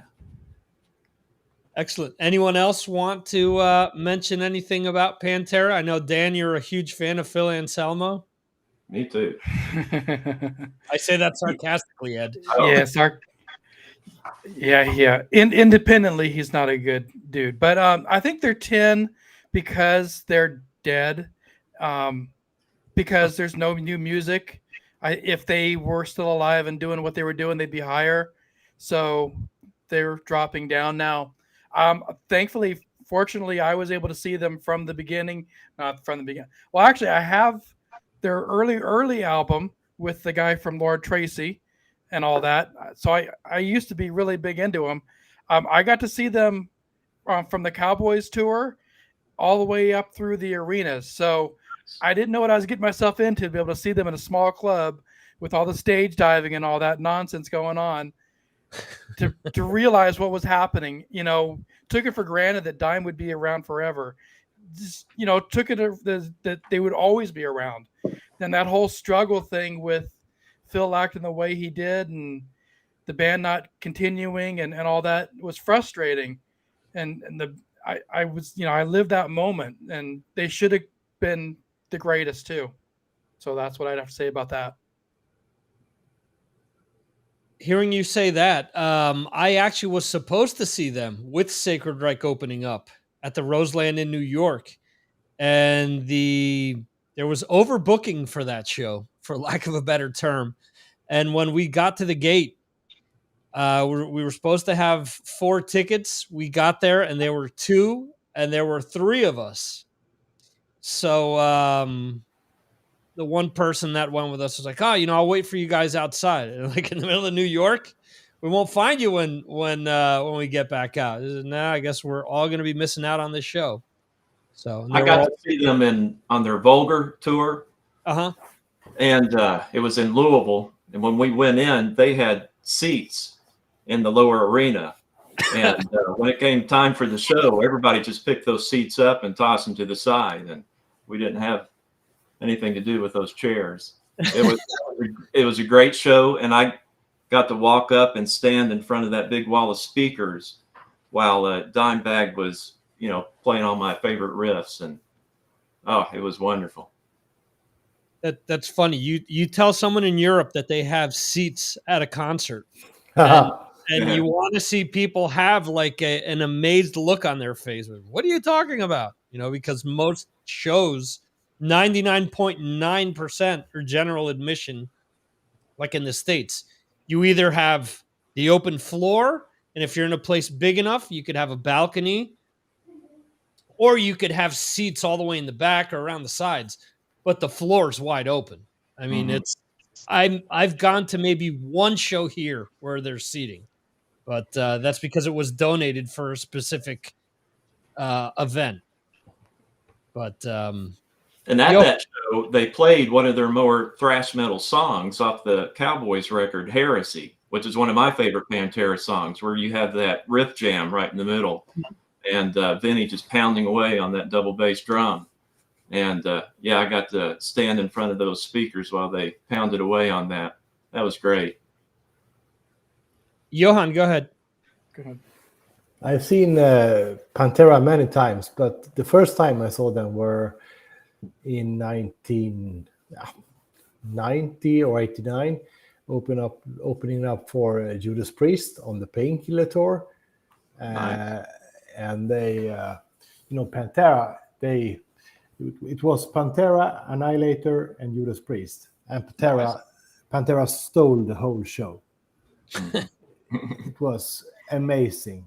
I have never seen, at that time, anything like that. It was a game changer. So a couple of years, from that time up until around 95, Pantera was probably, in my opinion, one of the best live acts that you can see. Mm-hmm. Yeah, that's so interesting because I do think that the band did change a lot of things for a lot of bands within the genre. I mean, once Vinnie Paul kind of honed in specifically his bass drum sound, his kick drum sound, everyone and their mother in the metal community started wanting to have that specific sound. They were using the same types of beaters, the same types of drum heads, to try to sound like Vinnie Paul. I mean, they definitely changed the game, and they were a band who, for that time period that you mentioned, Johan, weren't ashamed to fly the metal flag. They went out with bands like Anthrax and Slayer and stuff like that to open up for them. They were playing arenas, and they were having bands that 10 years earlier were opening doors for a lot of bands, opening up for them. They had Morbid Angel on one tour, I remember. It was, I think, Morbid Angel, Slayer, and Pantera. And Dan, I think you're 100% on the money. If they were still around, could be that they would be even higher because of, the freshness of, for us, they're a big deal, but for younger kids and whatnot, it probably is starting to diminish, whereas for us, it was, again, a flag bearer at one point. So go ahead, Dan. So I knew of Pantera before Cowboys, not to say I'm great or anything like that, but there was an album before that called Power Metal, which they don't want to talk about. And on the last track on the album is a song called PST 88 that we were young 15-year-old, 16-year-old geek kids, and it's sung by Dime, and it's the stupidest nonsense, but it's the bitchinest, coolest track ever that should be cranked up over and over. Power Metal album doesn't get enough attention. Yeah. It's because it doesn't have those drums yet. It doesn't have, but it's so almost there, Go ahead. Yeah. And unfortunately, from what I've heard, until I guess their father still has rights over what happens with the music at this point in time. And they didn't want that released for whatever reason. And until the father's gone, that stuff will not be reissued. And at that point, I don't know if Rita or whatever would have a say in. If you need a copy, I have it. Power Trip. Yeah, it's a good one. Pussy cool. Tight tonight. All right. That's all that. It's the coolest track. Look it up. PST 88. Number Dimes. Go ahead. Go ahead. It's Number- just Dime doing his thing. It's awesome. was a sign of the times, that's for sure. Number 9, a band that I've seen several times in concert, have almost always stolen the festival when I've seen them. Suicidal Tendencies is number 9. A band that, I mean, like a DRI, which you mentioned before, Ed. I think Suicidal was bigger than DRI, obviously. So I think they're given the credit for being the crossover thrash band, because of the popularity. But there were so many things that they incorporated in their music that bands were scared of doing before them, whether it's punk, whether it's hardcore, whether it's adding Robert Trujillo and playing playing with his thumb. Shit, I forget the name of the actual term now. But playing funky bass as opposed to just playing with a pick or just playing with your fingers. They always seem to be evolving, and I know the one album where a lot of my fans jumped off the bandwagon is one that I really love, is The Art of Rebellion, where they had the balls to add acoustic guitars to what they were doing. And it wasn't that they were trying to go unplugged or grunge or anything. They were adding like another element to what they were doing. They had electric guitar with acoustic guitar and with Robert Trujillo doing his madness on bass. So anyone want to mention anything about Suicidal? Very fun band. Loved them. I was unsure whether I could vote for them or not in the Thrash, but yeah, great. Love them. Okay, awesome. Go ahead, Ed. I love Suicidal Tendency, that self-titled record, and Join the Army. Pretty much everything they've done has been good, and it was fun to hear them playing with Dave Lombardo too. Yeah, I enjoyed some of those tracks. That made it interesting. And them, again, they're not really thrash metal, but their relationship to all that music gives them the credibility to be on the list. right. Yeah, they've also gone out on a lot of tours with a lot of the bands that appear on this list, and as you mentioned, with Lombardo. Yeah. Lombardo just has a certain feel to his playing and a certain power that whatever band he's in, you could tell that's Dave Lombardo. Mm-hmm. So, and that's Suicidal for Life, if I'm not mistaken. Is that the album, Dan? Yeah, this one I guess people shit on that. The label didn't like it because they all the songs, not all of them, but a lot of them have the word "fuck" in it. They felt that it was too much. But I dig it. I have the whole catalog. I love Suicidal. I love everything about their stage show, stage presence. It's great. So, in other words, you have no fucking problem at all. Exactly. You know it. No fucking problem. Suicidal for life. It's just angry. I like it. Yeah. Dan, did you see them play with Dave Lombardo on that tour? Or? Not yet. No. Yeah. Before, back in the day, with Rocky and all that. Yeah. Yeah, I got to see them right before Dave came in. Steve Bruner was the guy that was playing with them. Just at that time, he was like 400 something pounds. This huge black dude. He was just enormous. And he was playing stuff where you were like, what the hell is he doing? I have to credit Mike Muir, because regardless what lineup he's had in that band, all of the musicians that he's had have been super talented players. always, and they've always been able to pull off the old material. And now even I watched the performance from Hellfest. I watched it with my wife last week, and they had Ty Trujillo playing, Robert's son, Awesome. who's 18, 19 years old now. It's just so cool, and just the band still does their thing before Pledge Your Allegiance. Just fill the stage up with fans, and just go on and play. So awesome. I absolutely love them. Number 8, Sepultura. Yeah.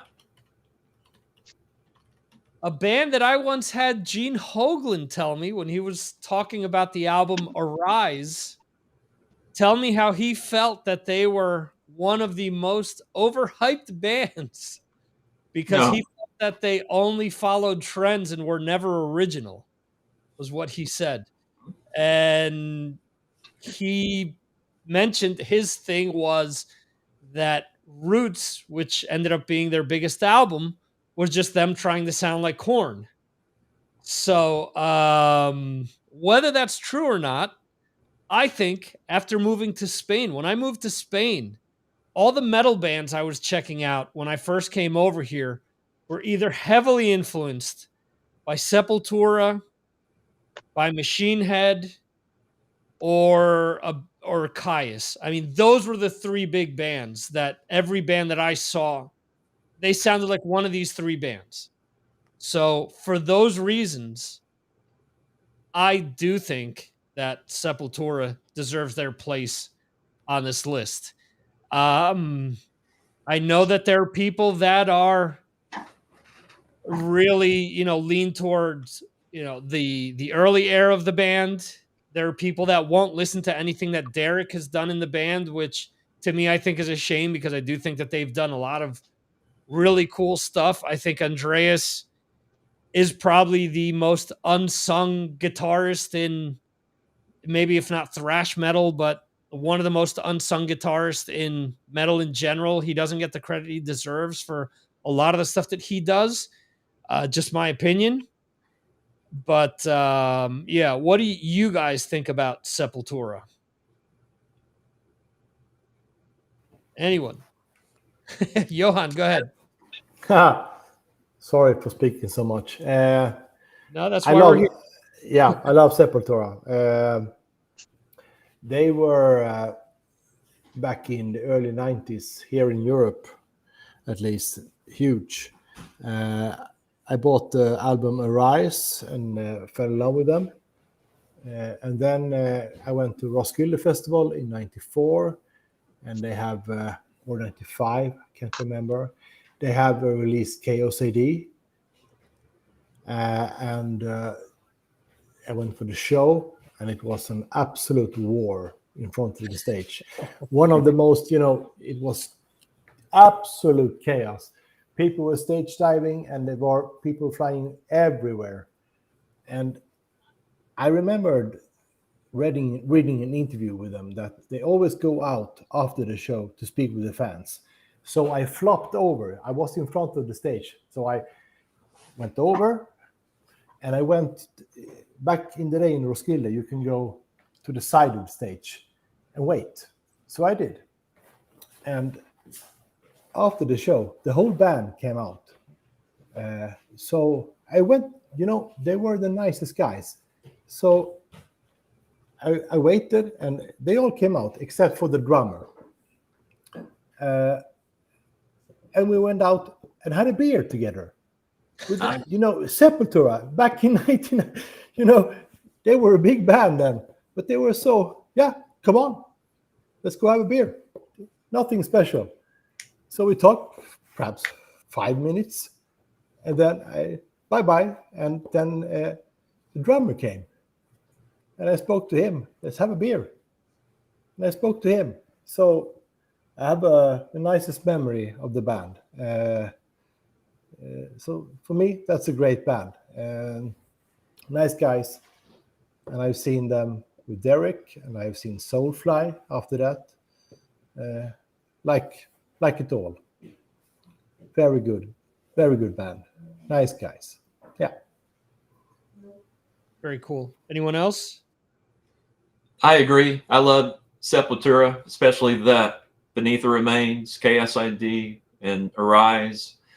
They lost me there in the 90s, but I like all their new stuff since that. How do you say it? What was it? ALEX, A-LEX, whatever Yeah. it was. From that point on, I've enjoyed them ever since. Great band.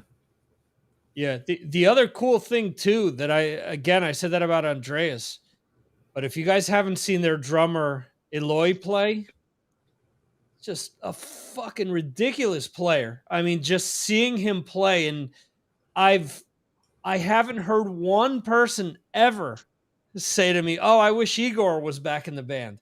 This guy is just so good, and he plays everything on such a small kit to top it off.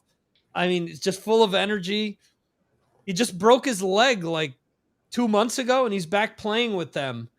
Wow. And he was saying, I think his first show, it may have been Hellfest, and he was saying that he played a lot of the parts with his left foot instead of his right foot because he's still feeling it in his right foot. And I'm like, you don't notice. There's like no difference whatsoever. That he's just a ridiculous player. It's similar to what I mentioned before with Destruction. A lot of times these bands need younger guys to come in and kind of pick up the torch. And not to say I forget the name of the drummer that they had in between. He's a phenomenal guy as well. I mean, I didn't think they could top that guy as a player, and Eloy comes in and he's even better. So again, a band that knows how to really fill in the holes and really move forward. So number 7. Oh, Slayer. hmm. Ed, obviously I need to go to you because they were your top pick. Yeah, that kind of hurts. I thought I'd at least see him at number 2. Yeah, I kind of need you to do a whole separate 2-hour Slayer episode to accept all the commentary I have about that band. Well, So I'll we let can the other guys comment and try not to take up all the time. But yeah, I love this band. I didn't discover them until Rain and Blood came out. I read something in a magazine about them and Peace Sells, and I went to the record store at the mall. And having never heard it, I bought Rain and Blood on vinyl, cassette, and CD. And I bought that on a night that I was with a friend of mine right before we were going to a youth Bible group at my youth pastor's house. So while everybody was going into my youth pastor's house, I stayed in my friend's car and I remember putting on that Megadeth and hearing Wake Up Dead for the first time. Right. And I played a little bit of that Slayer, and my life changed from that moment on. The sound of Slayer connected with me so deeply, because I was such an angry kid at that time, that the sound and the lyrics of Slayer connected with all those emotions that I had at that time in my life. And that band has been one of my best friends my whole life through. Anytime you need to deal with something, you can put on a Slayer record, no matter how dark what you're going through, and they'll help you get through it. They're helping you process, those dark emotions, because their music, a lot of people like to say they're satanic, but they're not. They're writing the scariest songs of all, which is writing songs that talk about the darkness of the heart of man, which can be the most frightening story of all, even more scary than singing about Satan and demons and such. Right. Talking about the evil that men can do to each other. There's no more frightening story to tell. Yeah. I better stop because I'll go on and on and on about Slayer.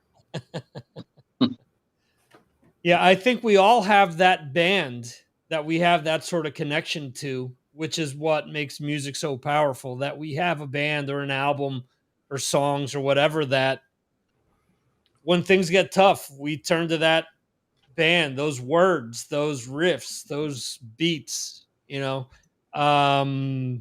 that's why I think people make the mistake of, well, the new album isn't as good as Rain in Blood. Well, it's not supposed to, it's supposed to be something else that you add to that playlist that you have by that band. It isn't supposed to, the newest album isn't supposed to replace anything. If it does that, then great.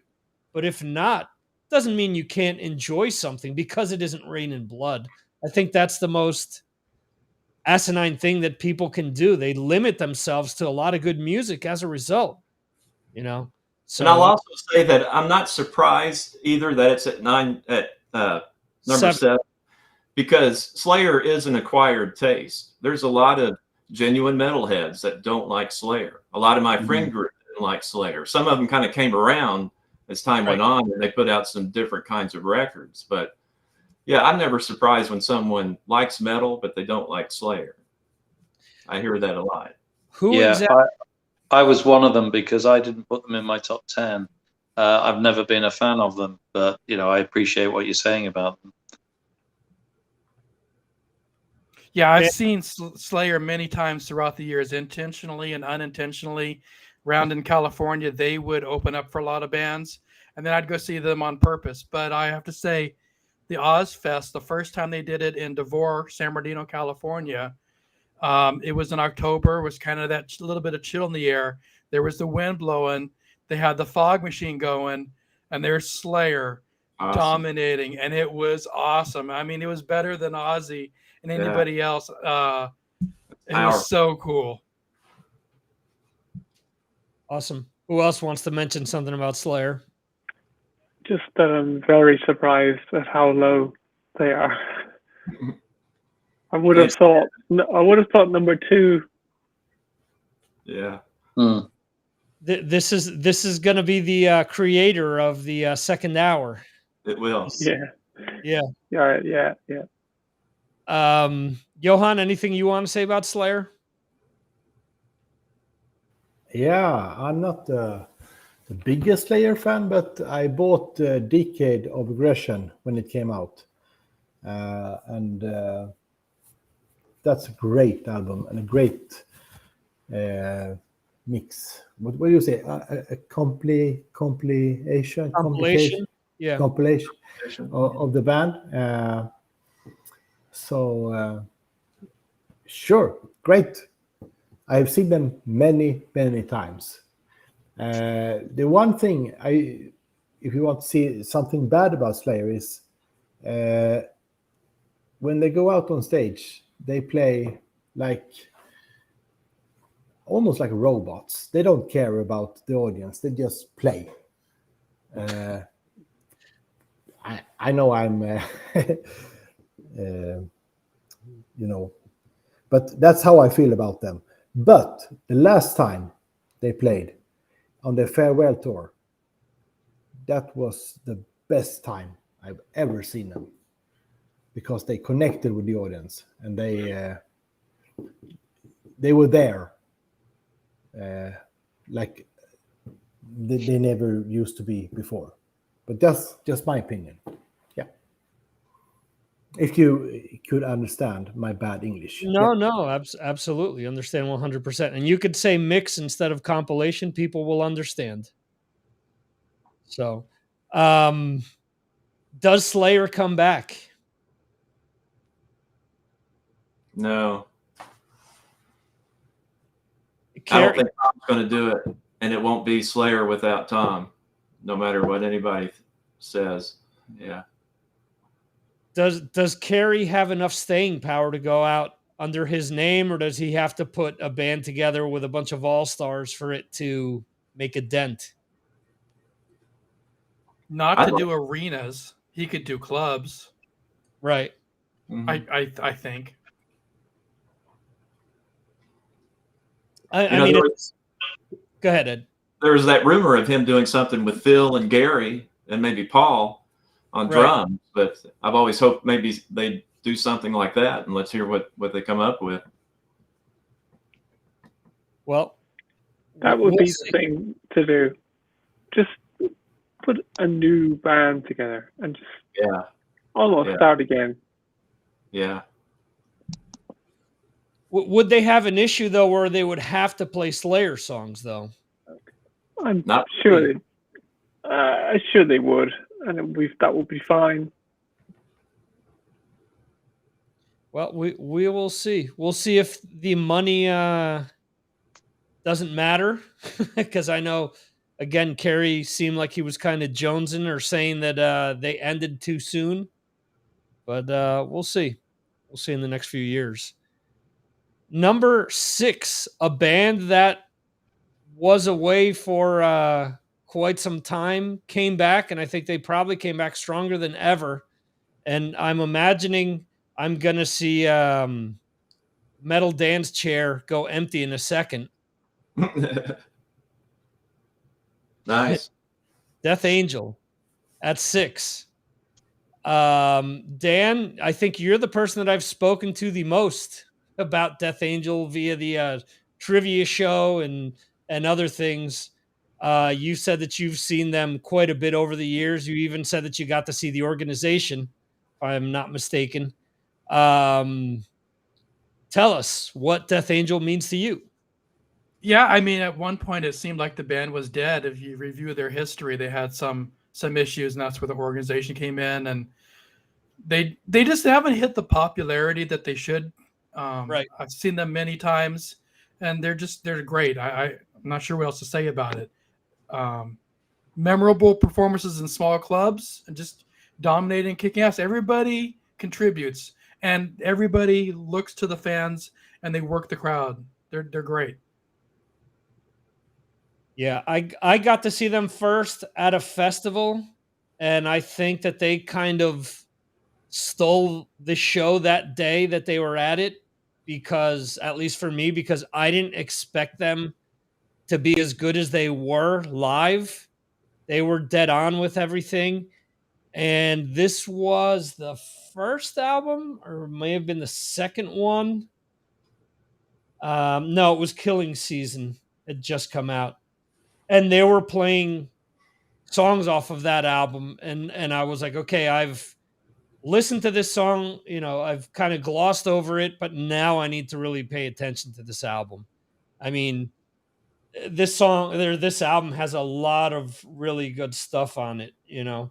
Um, whether it's Dethroned or Buried Alive or The Noose, or just ridiculous how good this album is, and how good a lot of the stuff is that's come out after. Obviously, Mark and Rob are the two guys that are left from the original band, but again, a band that I think that has filled the slots with people who have known how to, contribute and take the band to maintain and even take the band to another level, in my opinion. But anyone else want to comment on Death Angel? Yeah, Great. I really like them. It was actually Mark on Talking Metal that turned me onto them about sort of 3 or 4 years ago, and I bought Humanicide. I really like that. I went back and listened to some of the older stuff, and it was really good. Really enjoyed it. And I saw them live as well. And they're a really good live act. Yeah, really good. They're one of the sort of smaller thrash bands. They were supporting Testament. Came on first, I think, out of the 4 bands that were on. But they put on a really good show, and I think they deserve to be where they are. Mm-hmm. Cool. Anyone else? I remember buying the Ultraviolence just based on the album cover. Right. And I saw them on their second tour. I didn't like that second record as much, but I remember it had that Kiss cover that everybody liked. Didn't they do Cold Gin? Cold Gin, yeah. Mm-hmm. And then when they did their third record, we all listened to that a lot. And they've never really put out a bad record since they've come back. Yeah, and that's interesting because with Act 3, they took a lot of chances. It's funny because they're the one band that A Room with a View was one of their singles, and that was, for all intents and purposes, a ballad, you know, and it wasn't the same as like people quickly jumped on, let's say, Anthrax for Black Lodge and saying, oh, they're only doing this because Metallica did The Unforgiven. You know, Death Angel didn't kind of receive that same type of backlash, I feel. At least I didn't hear it for a track like that, because I think it was seen more in the vein of I don't know, of maybe something more classic, like maybe like Ozzy or something like that, or maybe even like Black Sabbathy, although it's got that crunchy middle section. It was acoustic and it was different. It was different to what other bands were even doing with their ballads at the time. So I think it was great. They were taking chances, and you know, that's unfortunately when the band splintered, because this little band called Iron Maiden was looking for a lead singer, and Mark went and tried out, and the rest of the band found out, and that kind of led to that. Is Dan, am I messing that up, or? I don't have the exact history of everything, but it's just they took a break, but Yeah. thankfully they came back. There was a reunion of a bunch of other bands for some type of an event, and they didn't think that they were going to have any popularity left any longer, and they turned out to be great. And they said they're great. Let's do this again. Let's keep going. But I think. Go ahead. But the ultimate reason they disbanded was because of that accident they had on that tour, wasn't it? Yeah. Yeah. What? I'm ignorant to this. What happened on that tour? Well, they were on, and correct me anybody if I'm getting my info wrong, weren't they on that Clash of Titans tour? And they were in some kind of accident that was pretty major. And then they ended up getting replaced by another band that I can't remember now. But after that, we never heard from Death Angel again until several years later. It was a surprise when they came back, and good to hear a good album from them. That's correct. That's how I heard it. Okay. Then I know that he tried out for Iron Maiden, but it looks like I am. Yeah. So following, let's see. Alice in Chains, wasn't that the one that got on the Clash of Titans tour because Death Angel had to stop playing? Yeah. From what Wikipedia is saying is they were on tour with Annihilator and Judas Priest, supporting the Painkiller tour. So it's the tour that Johan saw, because they were replaced by Pantera. Oh, okay. Yeah, good thing you looked that up. I'm telling a different story. Well, I told one completely different as well. So. We'll get there together somehow. There you go. Yeah, it says, following the accident, Geffen Records and the band's manager persuaded the group to hire another drummer and immediately go back to work. The band performed a few shows with drummer Chris Contos in Japan, who was known for Machine Head, and he's from the same general area as them, who's now played in like 1 million Bay Area bands. But when they declined to hire a long-term replacement, Geffen Records dropped them. And it said that Mark left the band, moved to New York to pursue life outside of music, and so on and so forth. But yeah, I guess I'm mixing that up. I could have swore that he had tried out for Maiden, and that there was an issue with that. But and no, looks like I'm fucking that up as well. He was invited to audition for Anthrax after Joey was gone. So, yeah, I am reading here too that Alice in Chains ended up playing on that tour instead of Death Angel because of that accident. So maybe, you know, like they never even got to play on that tour they were supposed to. Yeah. I think we're getting all of those facts are true. We just got to get them in the right order. Right order. Yeah. So he was yes. So they were supposed to have the opening slot, but ultimately replaced by Alice in Chains. So all right. So we'll get there eventually. Yeah. That really hurt that band at that time. I think that Yeah. was a big bummer for them. And just think of that. What a big deal that was for Alice in Chains, who, I think a lot of people don't realize that really introduced them to a specific audience who probably went in not wanting to like the band. They got there absolutely loving the band. I mean, you listen to any of the other bands that were part of that tour, they all talk about how great Alice in Chains fit in at the end of the day, regardless how much shit they took from the fans. So, All right. Mark's dog is here. So on to number 5. on to Inside joke. yeah. That's my dog. I'm sorry about that.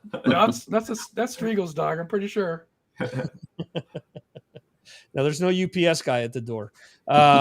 Anyway, number 5. Actually, before we go to 5, we had Pantera at 10, Suicidal Tendencies at 9, Sepultura at 8, Slayer at 7, Death Angel at 6. Number 5. What? Read. It's got to be higher than that. Testament at number 5. And I will say that they weren't that far off from making it to 4.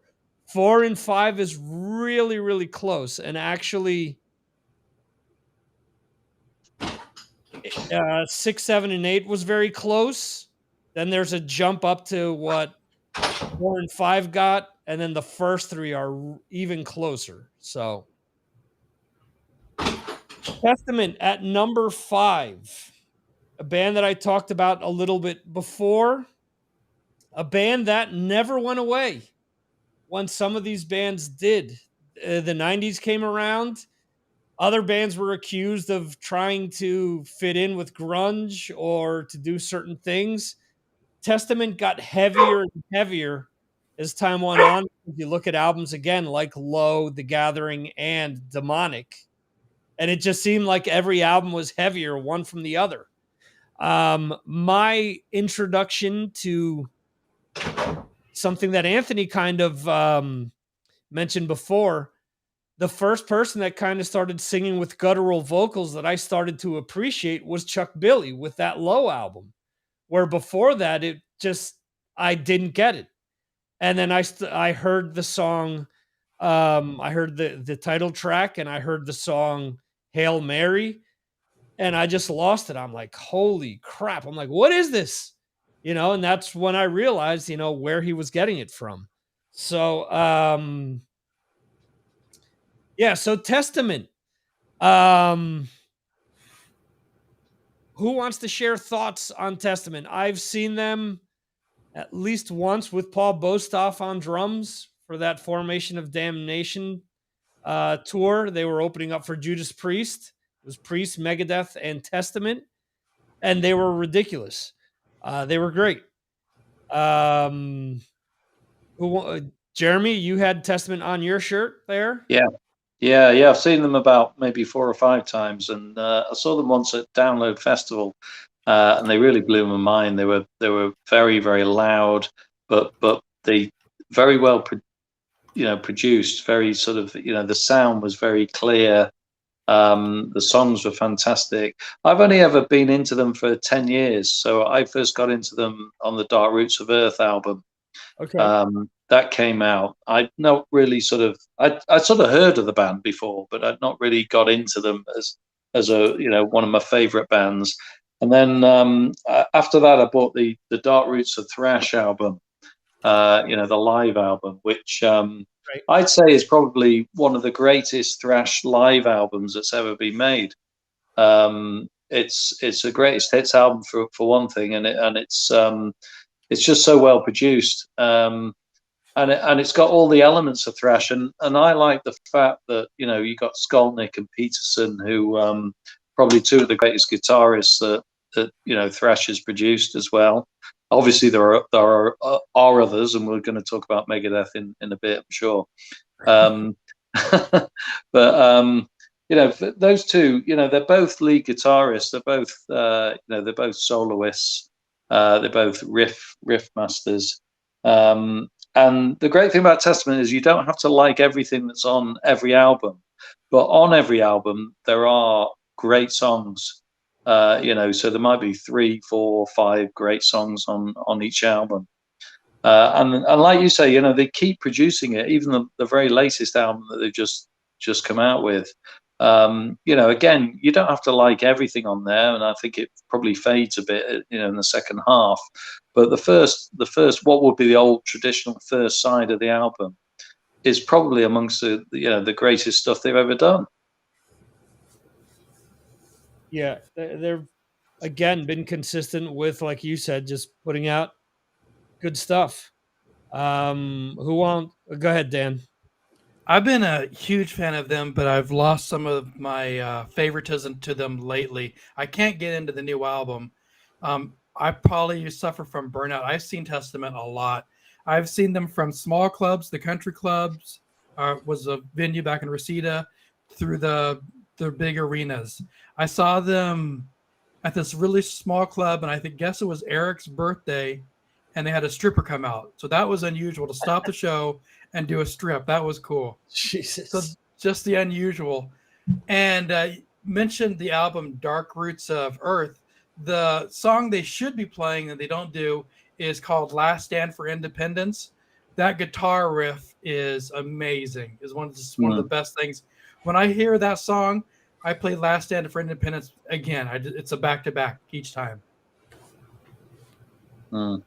Yeah, I do think that the cool thing that, Eric writes a lot of the music, regardless who they've had as like the main lead player, has always been great, regardless if it's a player that you've heard of or not. Skolnick is just such a tremendous player, but James Murphy, just such a great player. I can't even pronounce Glenn's last name. Alvarez, I guess is how it's pronounced. Just sick player. Even the drummers, from Bostoff to John Tempesta to even Louis Clement when he could play. Louis Clement at that time on those first few albums was great for that time. But as the band evolved, and Dave Lombardo in the band now and was in the band in the 90s for a second. John Deddy as well, who was also in Slayer. So Gene Hoglan, of course. Just all great guys. So great players. Anyone else want to mention anything about Testament? Yes. Go ahead, Johan. I seen them many times, and I am. This is a strange band. They have all the keys. They have all the. They could be a real big band, but it's like they choose not to, because if they only could write a catchy song, but they choose not to. That's how I feel, because they have a great singer and the players are obviously great, but they choose not to write catchy songs. So it's a strange band for me, and they play here a lot here in Sweden. They play. I have seen them many, many times, both at small clubs. The first time I saw them were opening up for Iron Maiden in Stockholm at the Globe. So I don't know. I don't know what you guys think, but I think it's almost like they choose not to be great, if you know what I mean. But Johan, do you think songs like maybe Rise Up or what's the other song I'm thinking of? The Pale King. Those sort of songs are pretty catchy. Yeah. But I mean catchy like for a wider audience. Yeah.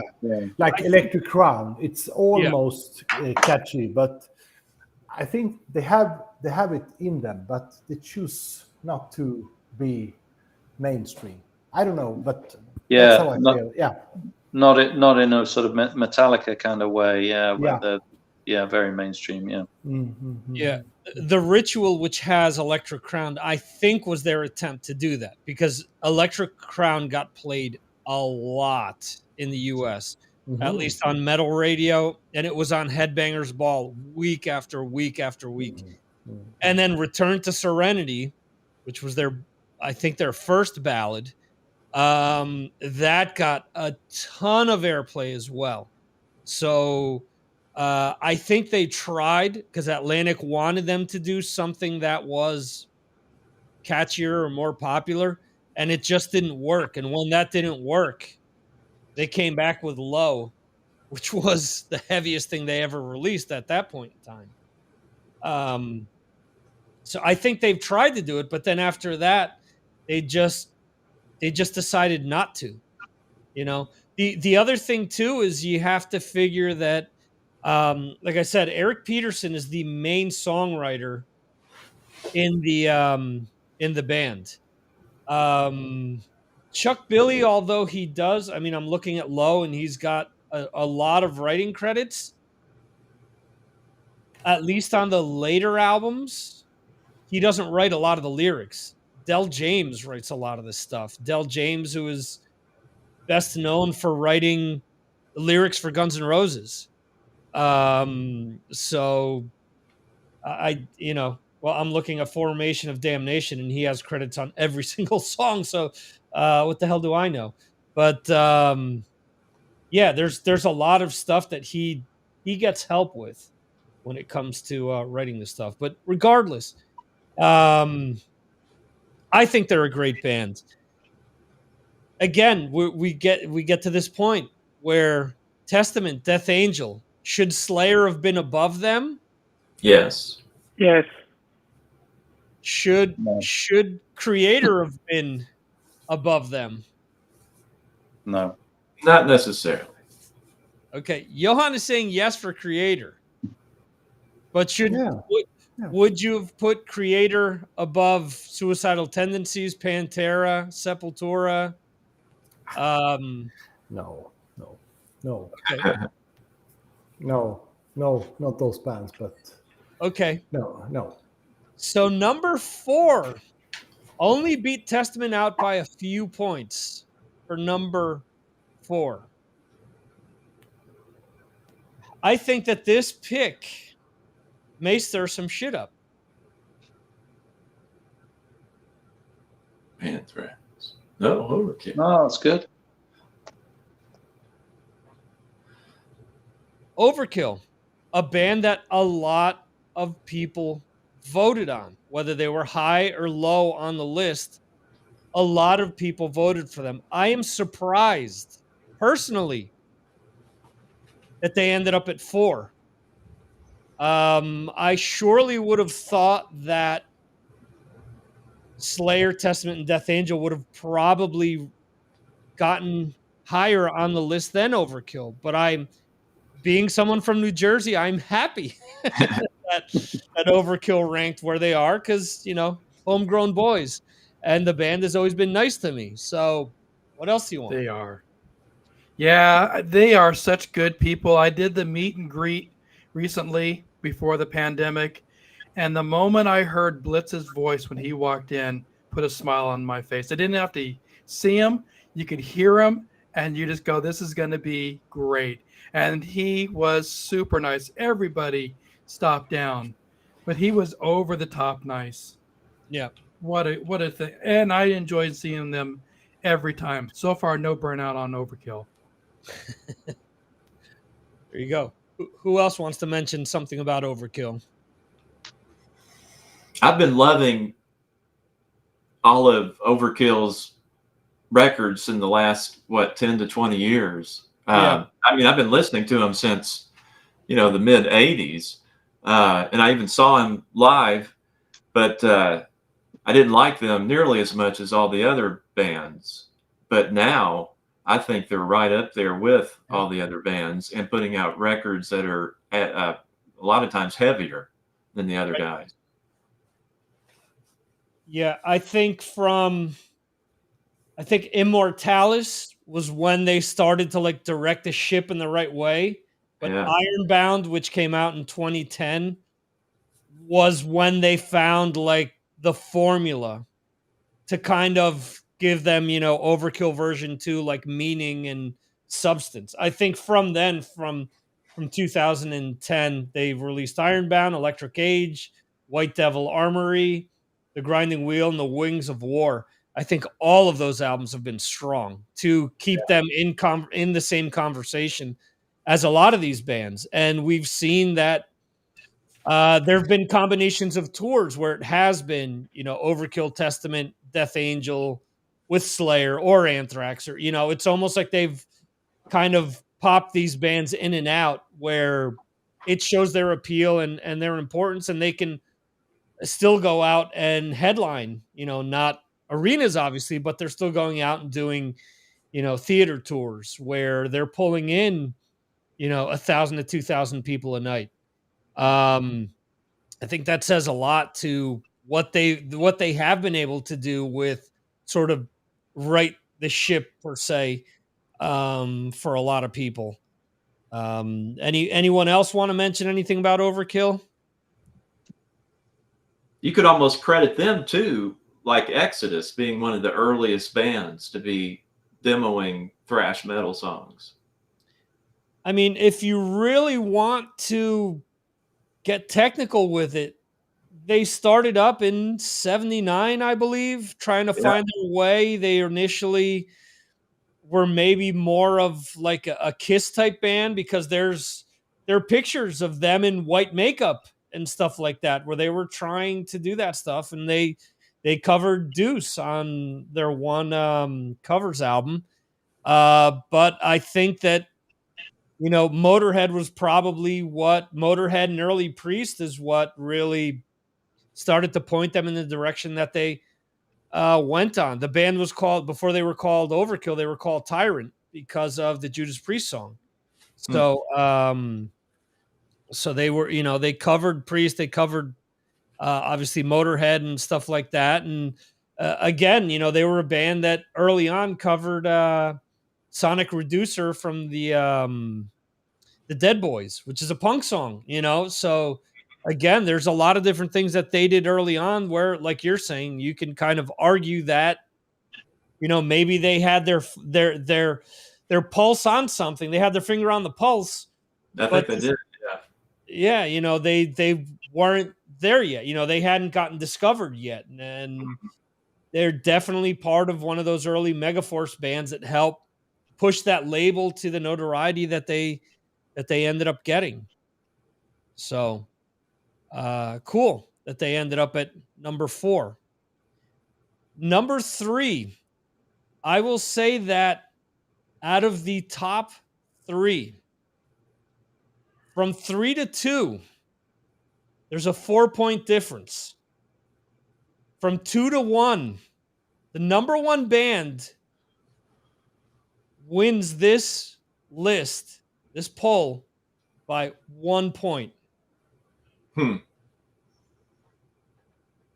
do you guys think is number 3? Anthrax. Anthrax. No, it is. Number 3. They're my favorite thrash band. I've made that very apparent. And much like what you said about Slayer before, I've always loved Anthrax. But the 90s, shit time period for me in my life and everything, for various reasons. Early 2000s. I know a lot of people do not. There are a lot of people that do like the John Bush era. I personally prefer the Bush era to the Joey era because of how the way that those lyrics spoke to me during that point in time in my life, the emotional connection that I had with those songs, with those albums helping me out of shitty times, as you were mentioning before, Ed. So as much as I do really like the Joey era, the John Bush era is that much more important to me. couple that with the fact that I would play Crush over and over again, the first song off of Volume 8, to drive my ex-wife absolutely nuts. So there you go. There's another thing that where they've helped out in my life. But anyway, Anthrax, should they be at number 3? Ed, you're nodding your head yes. Yeah, they belong there. That was my Spreading the Disease was my second thrash metal record, Ride the Lightning being the first. And 1985, I was listening to that constantly. And I've been with them ever since. Among the Living's one of my favorite records of all time. And also, I like the John Bush years as well. I especially like that record they did when John Bush did some of the older Anthrax covers. Mm-hmm. And I love that version of Keep It in the Family. Mm-hmm. I think it's like twice as heavy as the original one. But yeah, I'm still enjoying the record. I'm really hoping for a good thrash metal record from them after the pandemic, Let's hope. They supposedly had 2 albums worth of material for For All Kings. There was a lot that was left behind that they were talking about releasing like another album like 2 years later, which never ended up coming out. And I've said this before, I can remember, having lived during that time, that the sound of heavy metal, especially some of the heavier forms of metal, began to change after Among the Living came out. The way they produced that record, we were already hearing the heavy, juggy sound of guitars in like Metallica songs, but the way they did Among the Living kind of took that to a whole nother level. Right. And I remember in the years following that, it seemed like everything kind of started to sound like that, all the way up until you mentioned earlier Pantera. And then after Pantera, you heard that happen all over again, post their records coming out.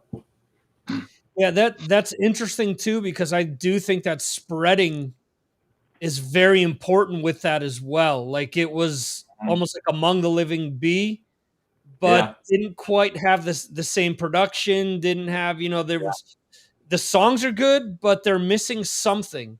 But to the point where I think after Among the Living came out, as you're saying, a lot of bands, whether you want to talk about the incorporation of, and I know this was more of an SOD thing, the incorporation of the blast beat, the incorporation of certain things, even the polka beat that Charlie, added in stuff like Caught in a Mosh and stuff like that.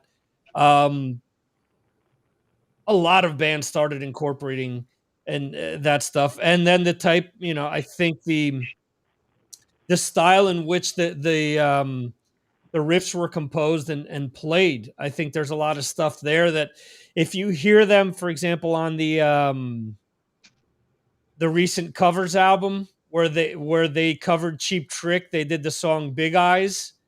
And I listened to that, and I've listened to Big Eyes since I was a kid because my brother had Live at Budokan, and I'm listening to that and I'm going, shit, you listen to Scott Ian play that, and it's like, this is like the root of where he got a lot of this stuff from.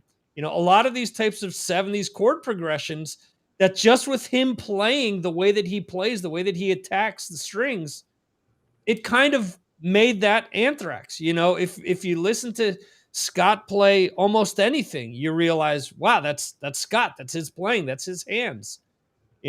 So it's cool to kind of come on that, and I agree with what you're saying. Anyone else want to mention? Dan, go ahead. Well, with what's happening now, I love Anthrax. What's happening now on the videos to see Scott Ian and his son? Yes, his son plays drums, and that's got to be what a great experience for Scott to get a reward, to have your kid into the same music you are. The kid needs to grow still. He doesn't have that charm, and he just makes it look like he's just going through it. I would just be jumping up and down to be able to do it that with his son. I don't know his son's name, what he's doing with Scott, but I think that's great. So here it is. They're keeping it alive. They're hitting the States again for another round of tours. That's good. I'm always looking forward to the next Anthrax album. I think they're right about where they need to be, 3 or 4 for this list. And that's what I have to say about that. His son just released an album, actually. Name of the band is Honeybee. And it's him on drums and 2 other kids they're slightly older than him, because his son is the age of, his son is like 2 months older than my oldest son. So like the other kids, his son's 11, the other 2 kids that play with him are like 14 and 15 years old. So yeah, I mean, big shoes to fill, obviously on both sides of the family. But yeah, it'll be cool to see. And his son was recently, they covered on guitar, he covered with his father. I think it was Rain in Blood, if I'm not mistaken. It was so cool. He just does it like it's no big deal. Yeah. The kid's got talent. It's great. Yeah. Well, that's like growing up in the household of an athlete. It's kind of second nature. You're like, oh yeah, I can do that. No big deal. So while the rest of us slobs, struggle over learning these riffs and playing this stuff, this kid's already better than us at 11. So yeah. Anyone else want to mention anything about Anthrax?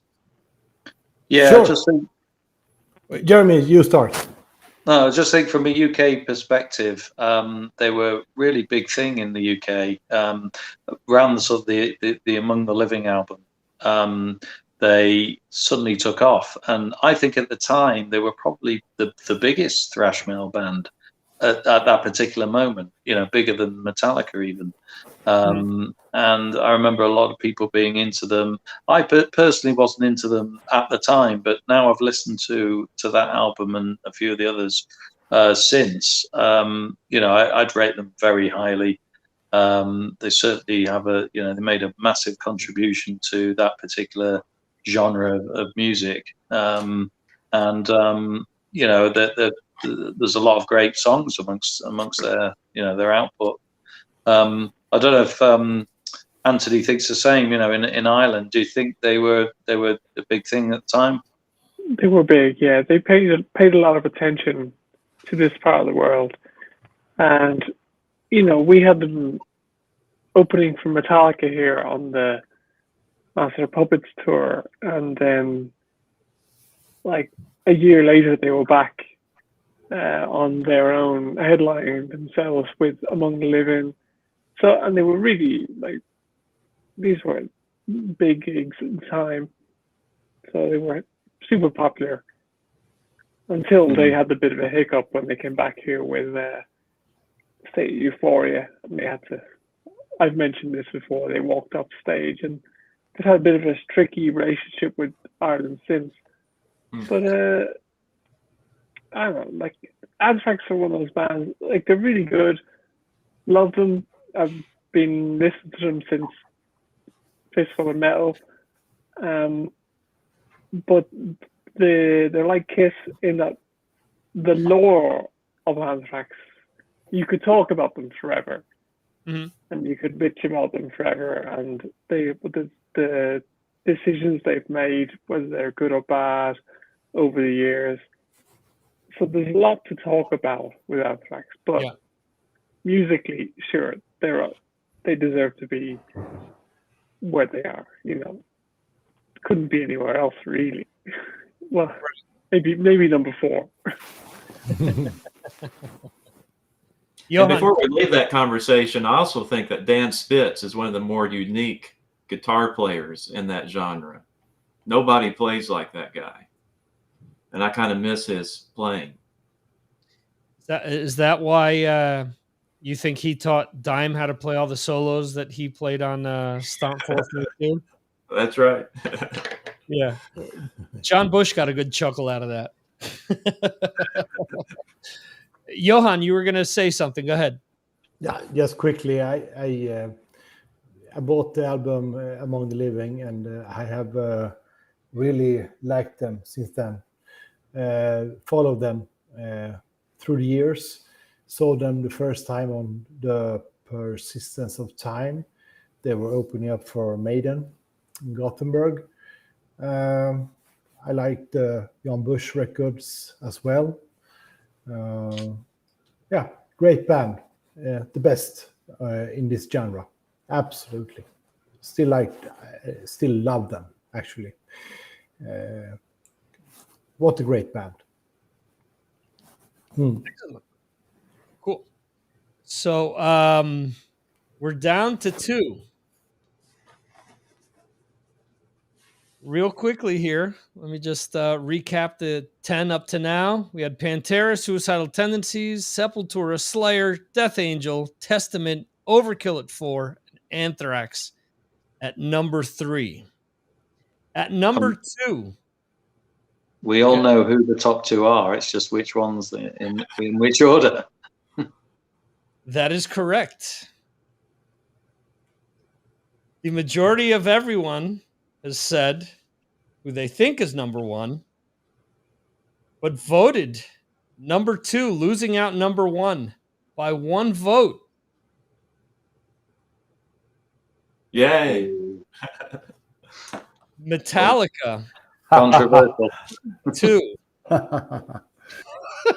Johan is laughing about it. It was That's your funny fault, Johan, I think. all week. I know. Because he wrote specifically saying, similar to what he said earlier, that no one needs to talk about certain Metallica albums anymore, and he didn't want to vote for them.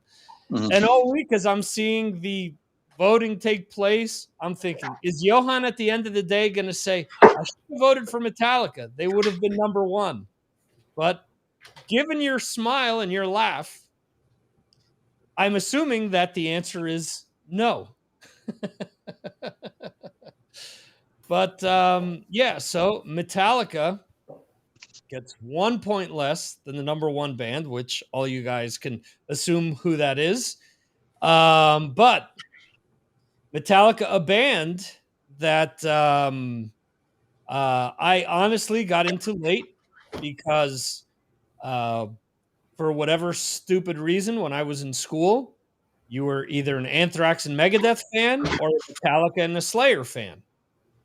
And because I loved both Anthrax and Megadeth, I couldn't be part of that other club. So I was let dumb high school mentality get into my head and not check Metallica out. And lo and behold, I used to record a show that Eddie Trunk would appear on just so that I could have all these songs from different groups that they were playing. Little did I know that I had been listening to Fade to Black for years without even knowing it was Metallica. And then all of a sudden, a guy named Ian O'Malley, who was in New York at WNEW, had a metal show called The Metal Shop or something like that. I forget. Mm-hmm. He premiered this song called Harvester of Sorrow. And that was the first single off of Injustice for All. And I was like, maybe this Metallica band isn't that bad after all. But one came out, the video for one came out, and I have never liked the song One, ever. There's just something about it that I've never liked it. And then it got played to death. So I was like, yeah, no, I'm not wrong about not liking this band. And I remember coming back from Spain, and my friend says to me, all right, I want you to listen to something, and I'm not going to tell you who the band is, because I don't want you to have this preconceived notion about you not liking or not liking the band. I want you to hear these two songs. The first song was Through the Never, and the second song was Of Wolf and Man, both off of the Black Album. And I was like, what the hell is this? These riffs are ridiculously good. I'm like, what band is this? And he was like, this is Metallica. There's no fucking way this is Metallica. This can't be the same band that put out One, So he sat me down. He said, listen, this summer I bought the entire Metallica catalog. We swore them off, but I want you to listen to it because we were wrong all these years. And I started listening to it, and I said, I'm an asshole. You know, why didn't I get into this band any sooner than I did? But I mean, this is what dumb young kids do. So yeah, so since then I've considered myself a big fan of the band. I've probably been more lenient towards the band because I wasn't into them with those first 4 albums when they came out. But I do realize the how important those albums are. I do realize also that the Black Album, for as much as people may not like the album, some purists, it's probably the most important heavy metal album ever released. Just because of how many copies it sold and how many people, it's probably been the gateway to get into better music and to pick up an instrument. So, who wants to go first when it comes to Metallica? Johan, are you glad? Are you still glad that you didn't vote for them? I mean, Metallica were my number one band. Okay. Many years in the 80s. And I saw them on the Unjustice for All tour the first time. And I've seen them, I don't know, 15 times after that, perhaps. But I just feel about Metallica that we have spoken on every chord, on every memory, so much. So Metallica is overspoked for me. So if anyone has anything new to say about them, I'd be happy to listen. But I'm done. Okay. I was a member of the Metallica fan club, Met Club. Started out, I was one of the first in there. So I had already been a fan for a long time before that, obviously. And they treated me well. Because of the fan club, I met everybody but James. I got invited to intimate gigs that some people didn't. A San Diego Comic-Con thing that was in a small theater because of the fan club. I've been up front row from more Metallica shows than I thought I'd ever be. I got treated right. I've seen events go down talking about clearing out seats. That was at the Coliseum for the Monsters of Rock, where once Metallica came on, we the people went crazy and out go the seats, and now there's general admission for Van Halen later in the night. The seat throwing event at Long Beach Arena, where the kids went crazy and tore the seats off and were throwing them at the band, and Metallica had to pay for the damage to the club, and they didn't care. It was a great ride, but they're starting to fade. In mine, I agree with Johan. Yet they're still filling arenas, so they're doing what they want to do. But I think it's time to release a new album. I think it's time to hit back into the arenas to do new songs and do a proper tour and come back around again. That's what I have to say. They're technically playing here tonight, 40 minutes away from me. Actually with Weezer, Anthony. It's I know that. Yeah, Metallica, Weezer, the Helicopters, and then I'm not sure who the other 2 bands are, but unfortunately, yes, 40 minutes away, but 100 and something euros per ticket. So it's kind of out of my price range at the moment. So hopefully at some point in the future. Anthony, any thoughts on Metallica? Well, like, where do you start? Like, Metallica, like, yes, they've never. I haven't followed them to the same degree over the years, let's say, but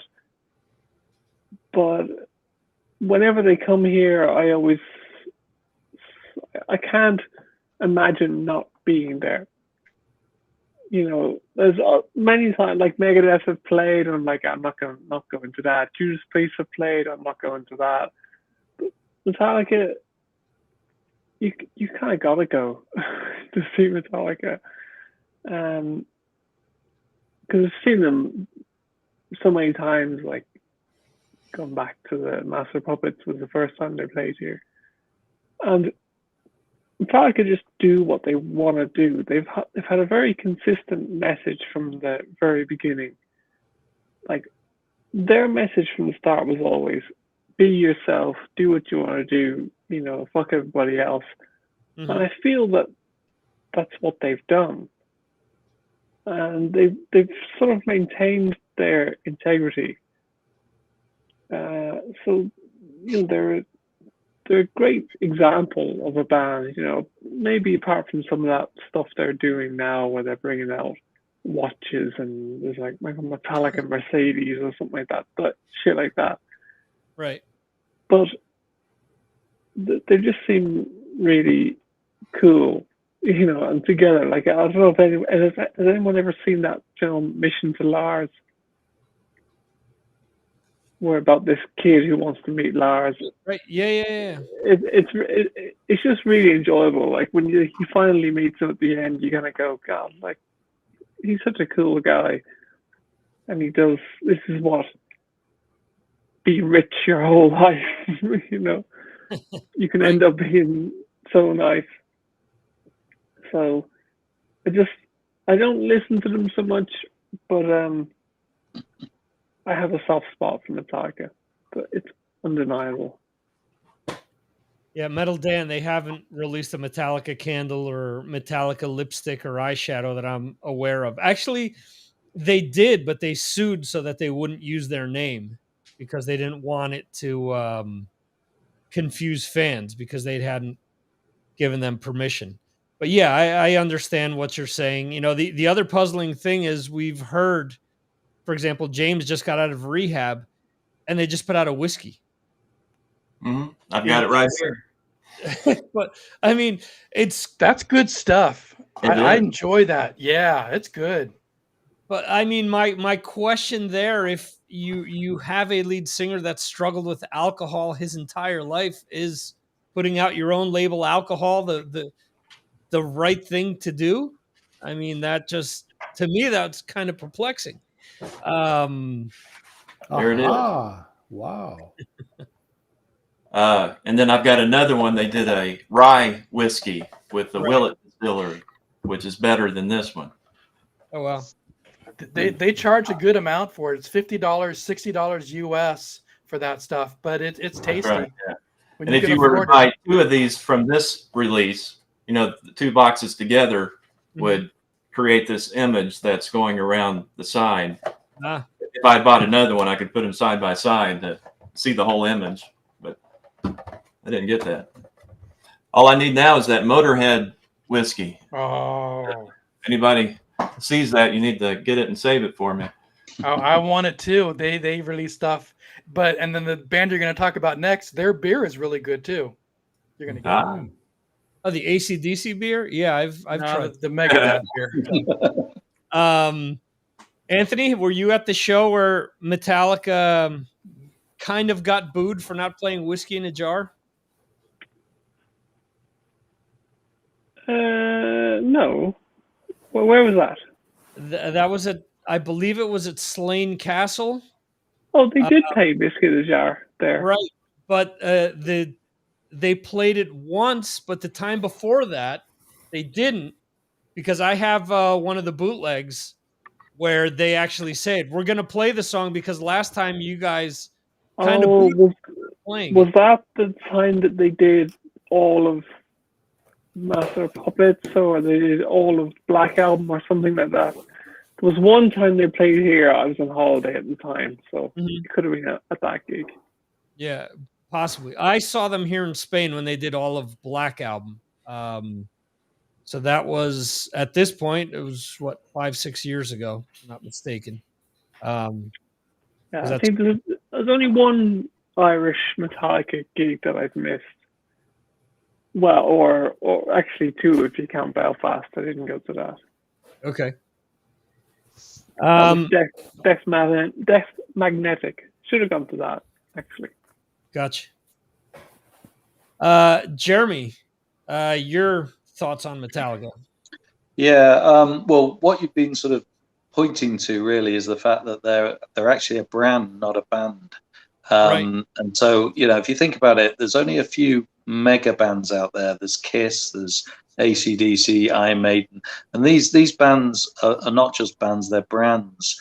And the reason why they're like that is obviously they've got great marketing departments and they've got great managers and all that sort of stuff, but they've got great songs and great albums. And the reason why Metallica are such a mega band is because they produce the best songs amongst, the other great bands.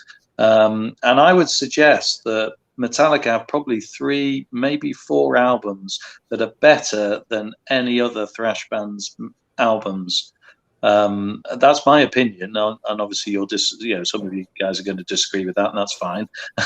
But I think that they do have those albums that are better. You've mentioned the Black Album, Master of Puppets, Ride the Lightning, and I also think that Death Magnetic is better than many people say it is. I think it's a magnificent album. You need to go back and listen to it. It might not have the greatest production on it, but it has the great, really great songs on it. And so they're there on merit, and they're there because they're a great live act. And obviously they can put a lot of money into it now. So, the more money you can put into your show, the better you're going to be. They cross a lot of they cross over as well amongst a lot of people who don't like metal, but they like Metallica. You'll get young people into Metallica. They'll buy the T-shirts, they'll go and see them, but they're not necessarily your core metal fans. And at the end of the day, they've contributed so much to rock music, and we should all be glad of that, really. Yeah, I do think that they get, of course, the bigger a band is, the more haters you're going to have too. I think that's something that a lot of people don't realize. Oh, look at all the, there's a reason why so many people hate them. Right, because they're so big, because more people know of them than Flotsam and Jetsam. So you're going to have more people that hate on them as a result. And yeah, not every band is perfect, but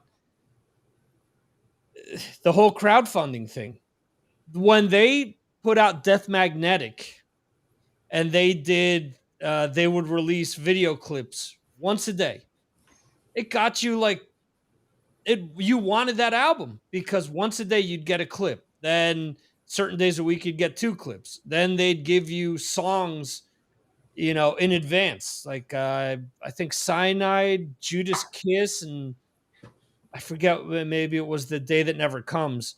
They gave you that through that whole thing. They do certain things that no other band does. These box sets that they've been releasing with the anniversary releases are what a music nerd wants. What they do with their live shows, where a few days after they do a show, you can get it, you can buy it online, warts and all. They are who they are. They're not ashamed of it. So there's a lot of things that I think they need to be commended for that maybe a lot of people miss out. And much like the opposite of what Johan said the other day, I've never heard anyone with like Guns N' Roses, where there have been several reviews about how good they've been, being sarcastic. I've never heard anyone say that about Metallica live. You could hear them complain about Lars or things like that from time to time, that his playing isn't what it used to be. But overall, people have a great time at the shows, even if they're not into the later albums. So, Ed, your thoughts on Metallica? Well, I have a lot of thoughts on Metallica, but for the sake of time, I'll just talk to the more important thing I could say is they're another one of those bands that took everything we love about other styles of music and put it all together in a great package. Mm-hmm. And my first introduction was hearing Ride the Lightning on the Metal Shop in my bedroom around midnight, and went to the mall the next day and bought that cassette. And I remember nobody liked it because, they fight fire with fire, and that was one of their first experiences with that kind of music, and nobody liked it for a while. But of course, after Master of Puppets came around and people started to come along, I could say a whole lot about what I dislike about what they were doing in the 90s. But I'll skip all of that and say that I'm very happy with their return to what they're great at, beginning with Death Magnetic. I love that record. All Nightmare Long is one of my favorite Metallica songs, I think. And their latest record, Hardwired, I'm still listening to that all the time. I think I've learned about 6 songs on that record to play on guitar that are just entertaining as can be. So I'm really proud of the effort that they made with that last record and excited to hear what they might do next. Very cool. Awesome. I am looking forward to that as well. We'll see. They're supposedly working on something. We'll have to do the best and worst of Metallica at Yes, one point. I'll probably upset a few people when we get to the 90s there. Well, I think we all know what number 1 is at this point. Does it King surprise?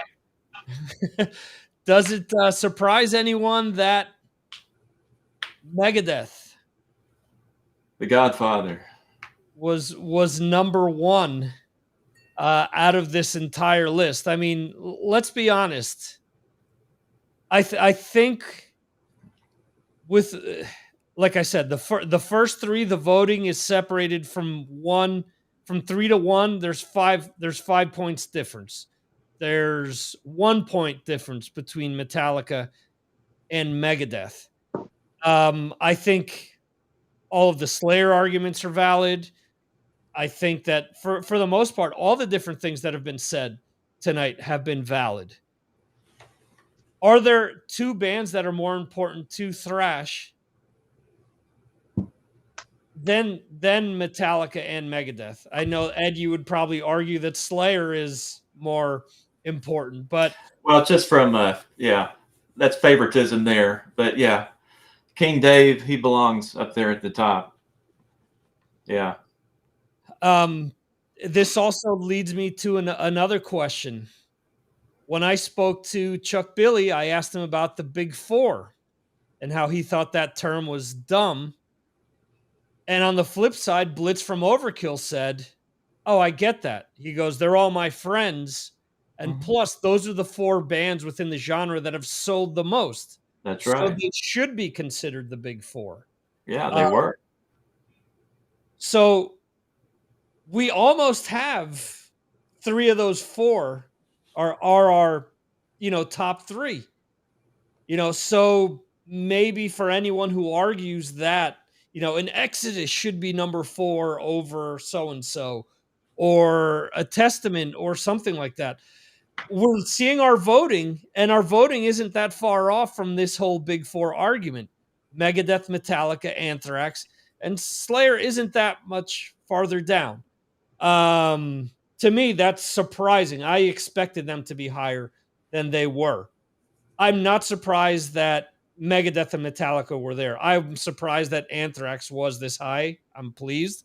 But Megadeth, there are so many people that point to Rust in Peace as being the perfect thrash album. To me, Ed, you said it before with Peace Sells. Wake Up Dead is a blueprint that so many bands have used, that Megadeth is still using. Listen to that new single they released. I said this to you, Ed, the other day. There's so much there that the blueprint that they established with Wake Up Dead, they used it with Holy War. They used it with Hangar 18. They've used it with this new song where you're hearing an intro. You're almost hearing 3 songs within one composition. You're hearing the beginning of the song, you're hearing the soloing portion, and then you're hearing an end piece that could be a completely different song all on to its own, but it's still part of that. Megadeth, as you're saying, Dave Mustaine has always steered this ship. He's always had great players, but Dave has always been the mastermind who knew who to bring into the band and what to have them play. It doesn't surprise me that they're number one. They were obviously in my top 10 also, and I love this band to death. Yeah. Ed, since you started saying King Dave, your thoughts on Megadeth? Yeah, I love Megadeth. Peace Cells, of course, was, I told you earlier, my first experience, and I listened to that record, to this day. That's a blueprint for thrash metal and for guitar playing. You know, Ride the Lightning probably had the biggest, impact on me, being my first thrash metal record. Mm-hmm. But I can listen to Peace Cells a whole lot more just because of how much more diverse and just, the playing of between Chris Poland and Dave, and then and the rest of the band too. But of course, me and all my friends who were into guitar playing back then just wore the hell out of that record. Mm-hmm. And, again, just like with Metallica, Megadeth disappointed me in the 90s, kind of took a different direction there. And I don't have any of those records because I don't like, there's just nothing that interests me. But when he brought Chris Poland back and did The System Has Failed and everything since then, I've really loved. And I'm still playing Megadeth every day. Yeah, I would agree with you. I know that you listed Euthanasia. I do really like Euthanasia though, but Cryptic Writing has its moments. Risk is one that is still a head scratcher. For as bad as people can complain about some of the Metallica albums, I'll take them over Risk any day. I would too. Yeah, it's just bad. Breadline is in my Metallica or my Megadeth playlist, but just because I need to have something to represent Risk and to kind of say, well, this is what happened. So, let's see. Metal Dan, any thoughts on Megadeth? Not to be the number one. Now that I look at the list of how it is, I'd put Metallica one, but I've seen them many times. The thing that I want to say is what you had said also, is there's good Dave shows and there's bad Dave shows. Yeah. So I've witnessed both. And one of them was, I think it was one of the Maiden tours. They got done on I said to my wife, without speaking to you first before, I said, wow, we just watched a great Dave show. Mm-hmm. She's looking at me like, what are you talking about? And some nights he's on and some nights he's not. And yeah. And that wearing that white shirt with the collar, don't do that anymore. There you go. So that's what I got to say about that. Fucking kills me. Why? And now it's not so bad because Dirk and Kiko kind of wear what they want. But man, for when he got back together after The System Has Failed, they look like a bunch of fucking waiters on stage. I don't get it. You're a fucking metal band. I mean, one of the things, the allure of Megadeth to me was the look, the t-shirts, the I don't give a fuck, this is who I am, type of a deal, similar to the Metallica mentality. You start to see them in the white dress shirt, the black pleated pants and dress shoes. And I'm like, the fuck's he doing? The songs are great, but this look is killing me. You should be taking my order up on stage. There should, instead of being chairs, there should be high tables to take my order. So, Johan, anything to say about Megadeth? Yeah, I know. It's great band. Love all records from Peace Cells up until Countdown. Saw them many times during that period of time. One of the best bands, absolutely. I don't know. Many things have been said about those records. My favorite record is So Far, So Good, So What. Nice. Okay. Yeah. What do you think about that? Yeah, that's also Mark Striegel's favorite, I believe. So there are a lot of people that like that album. There's a lot of cool stuff on there. The one that is always a head scratcher to me, and not because there aren't good songs on it, but I have friends that, oh, everything after Killing Is My Business is no good. I'm like, well, as much as I appreciate Killing Is My Business, to me, Peace Sells is a different level. He was playing, yes, they started with Killing Is My Business, but they were finally on course with Peace Sells, and those string of albums, like you said, up until Countdown. I know a lot of people don't look back fondly on Countdown because it was after Rust in Peace, but I think that's a phenomenal album as well. There's a lot of really good things. Not everything can be Rust in Peace. And if you look at everything that he's done, even up to that point, every album was a little different. So I'm glad that he didn't try doing Rust in Peace Part 2, and people are still asking him to do that. But another album that I think is really overlooked that I really enjoy is United Abominations. I think that album from beginning to end, there isn't a weak track on there. Maybe the weakest track is probably the Tulaman redo with Christina from Lacuna Coil. I mean, it's not bad, but it's one of these things where, did we really need to have, an updated version of this song? Because everything else on that album is killer. Like, you look at the track listing and it's like, wait a second, like every single one of these songs is good. I'm not going to say again that it competes or compares with Peace Sells or Rust in Peace, but for what it's worth, it's probably, in my opinion, probably my favorite album that he's put out since, he kind of threw everything back together again. So, And when you compare alcohols, the Megadeth beer is way better than the Metallica beer. That Metallica beer was awful, but the Metallica whiskey is awesome. we'll have them stick to whiskeys then. Whiskey, or is it a bourbon? Because that's a huge argument over here. That whiskey is Scottish and bourbon is from the U.S. So, Yeah, this is whiskey.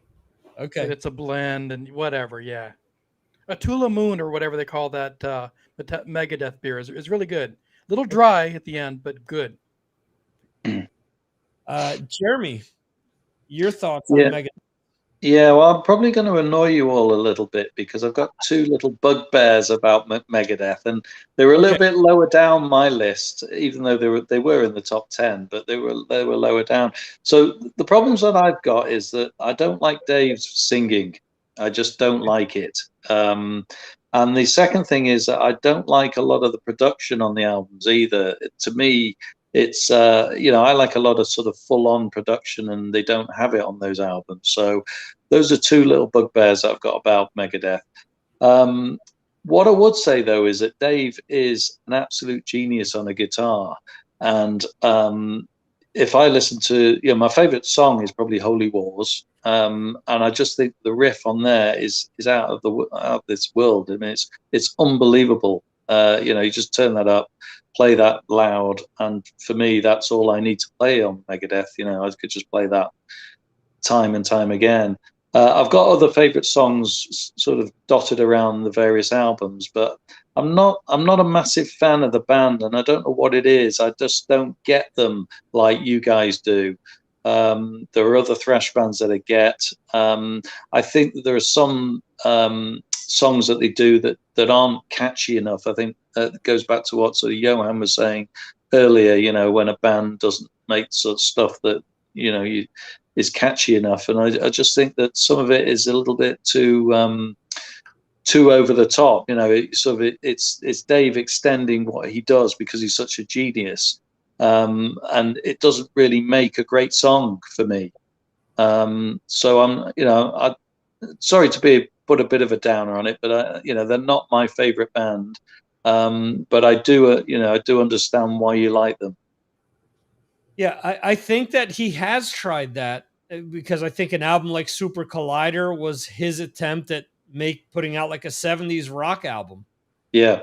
And it really pissed a lot of people off because of how musical they are, I do think some of those albums in the 90s are like that. Euthanasia has that with a few songs. Cryptic Writing as well. And I mean, find the song Crush It. Crush It is them trying to get a radio hit. I mean, that song is embarrassing.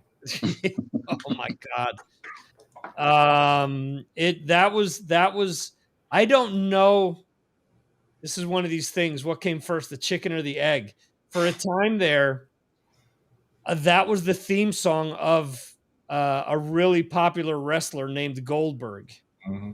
And I don't know if they had them write the lyrics for Goldberg, because the lyrics are very like the first line is into the arena, into the something or other. So it's all like combat type thing. It's like the whole thing behind it is like getting into a ring or fighting or whatever.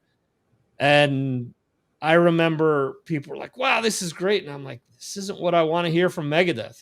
This isn't, and there's stuff on Countdown and even on Euthanasia that have like really melodic choruses to them, but the songs are still structured in a way that it isn't that obvious that they're trying to get on the radio.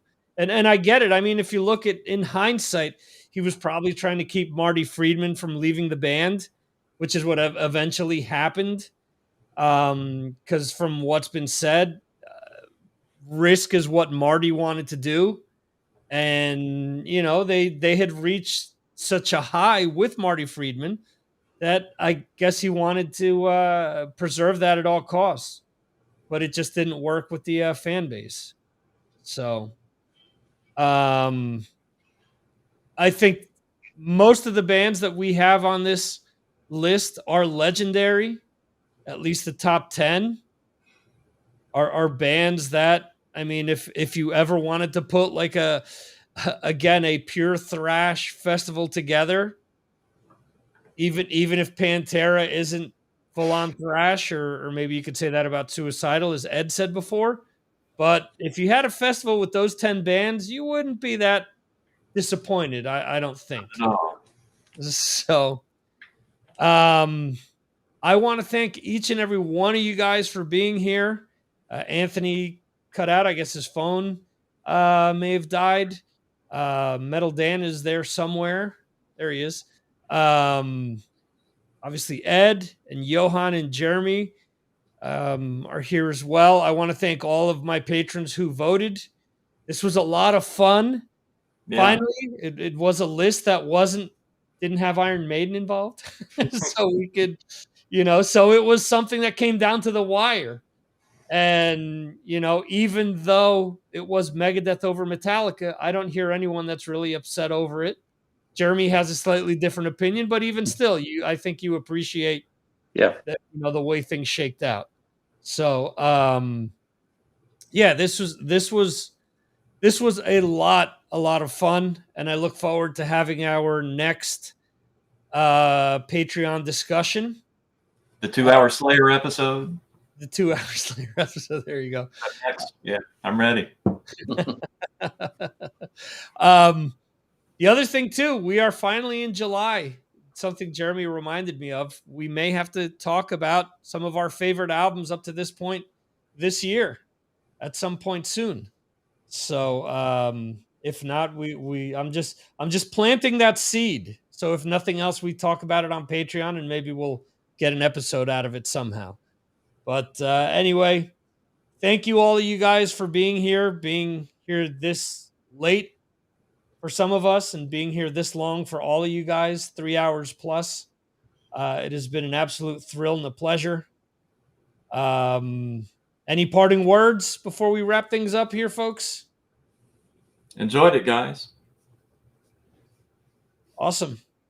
That is it, folks. Thanks for watching or listening to this, whichever one of the two you picked.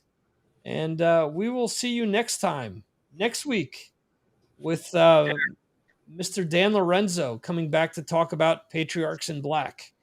And that is it, folks. We'll see you. Take care.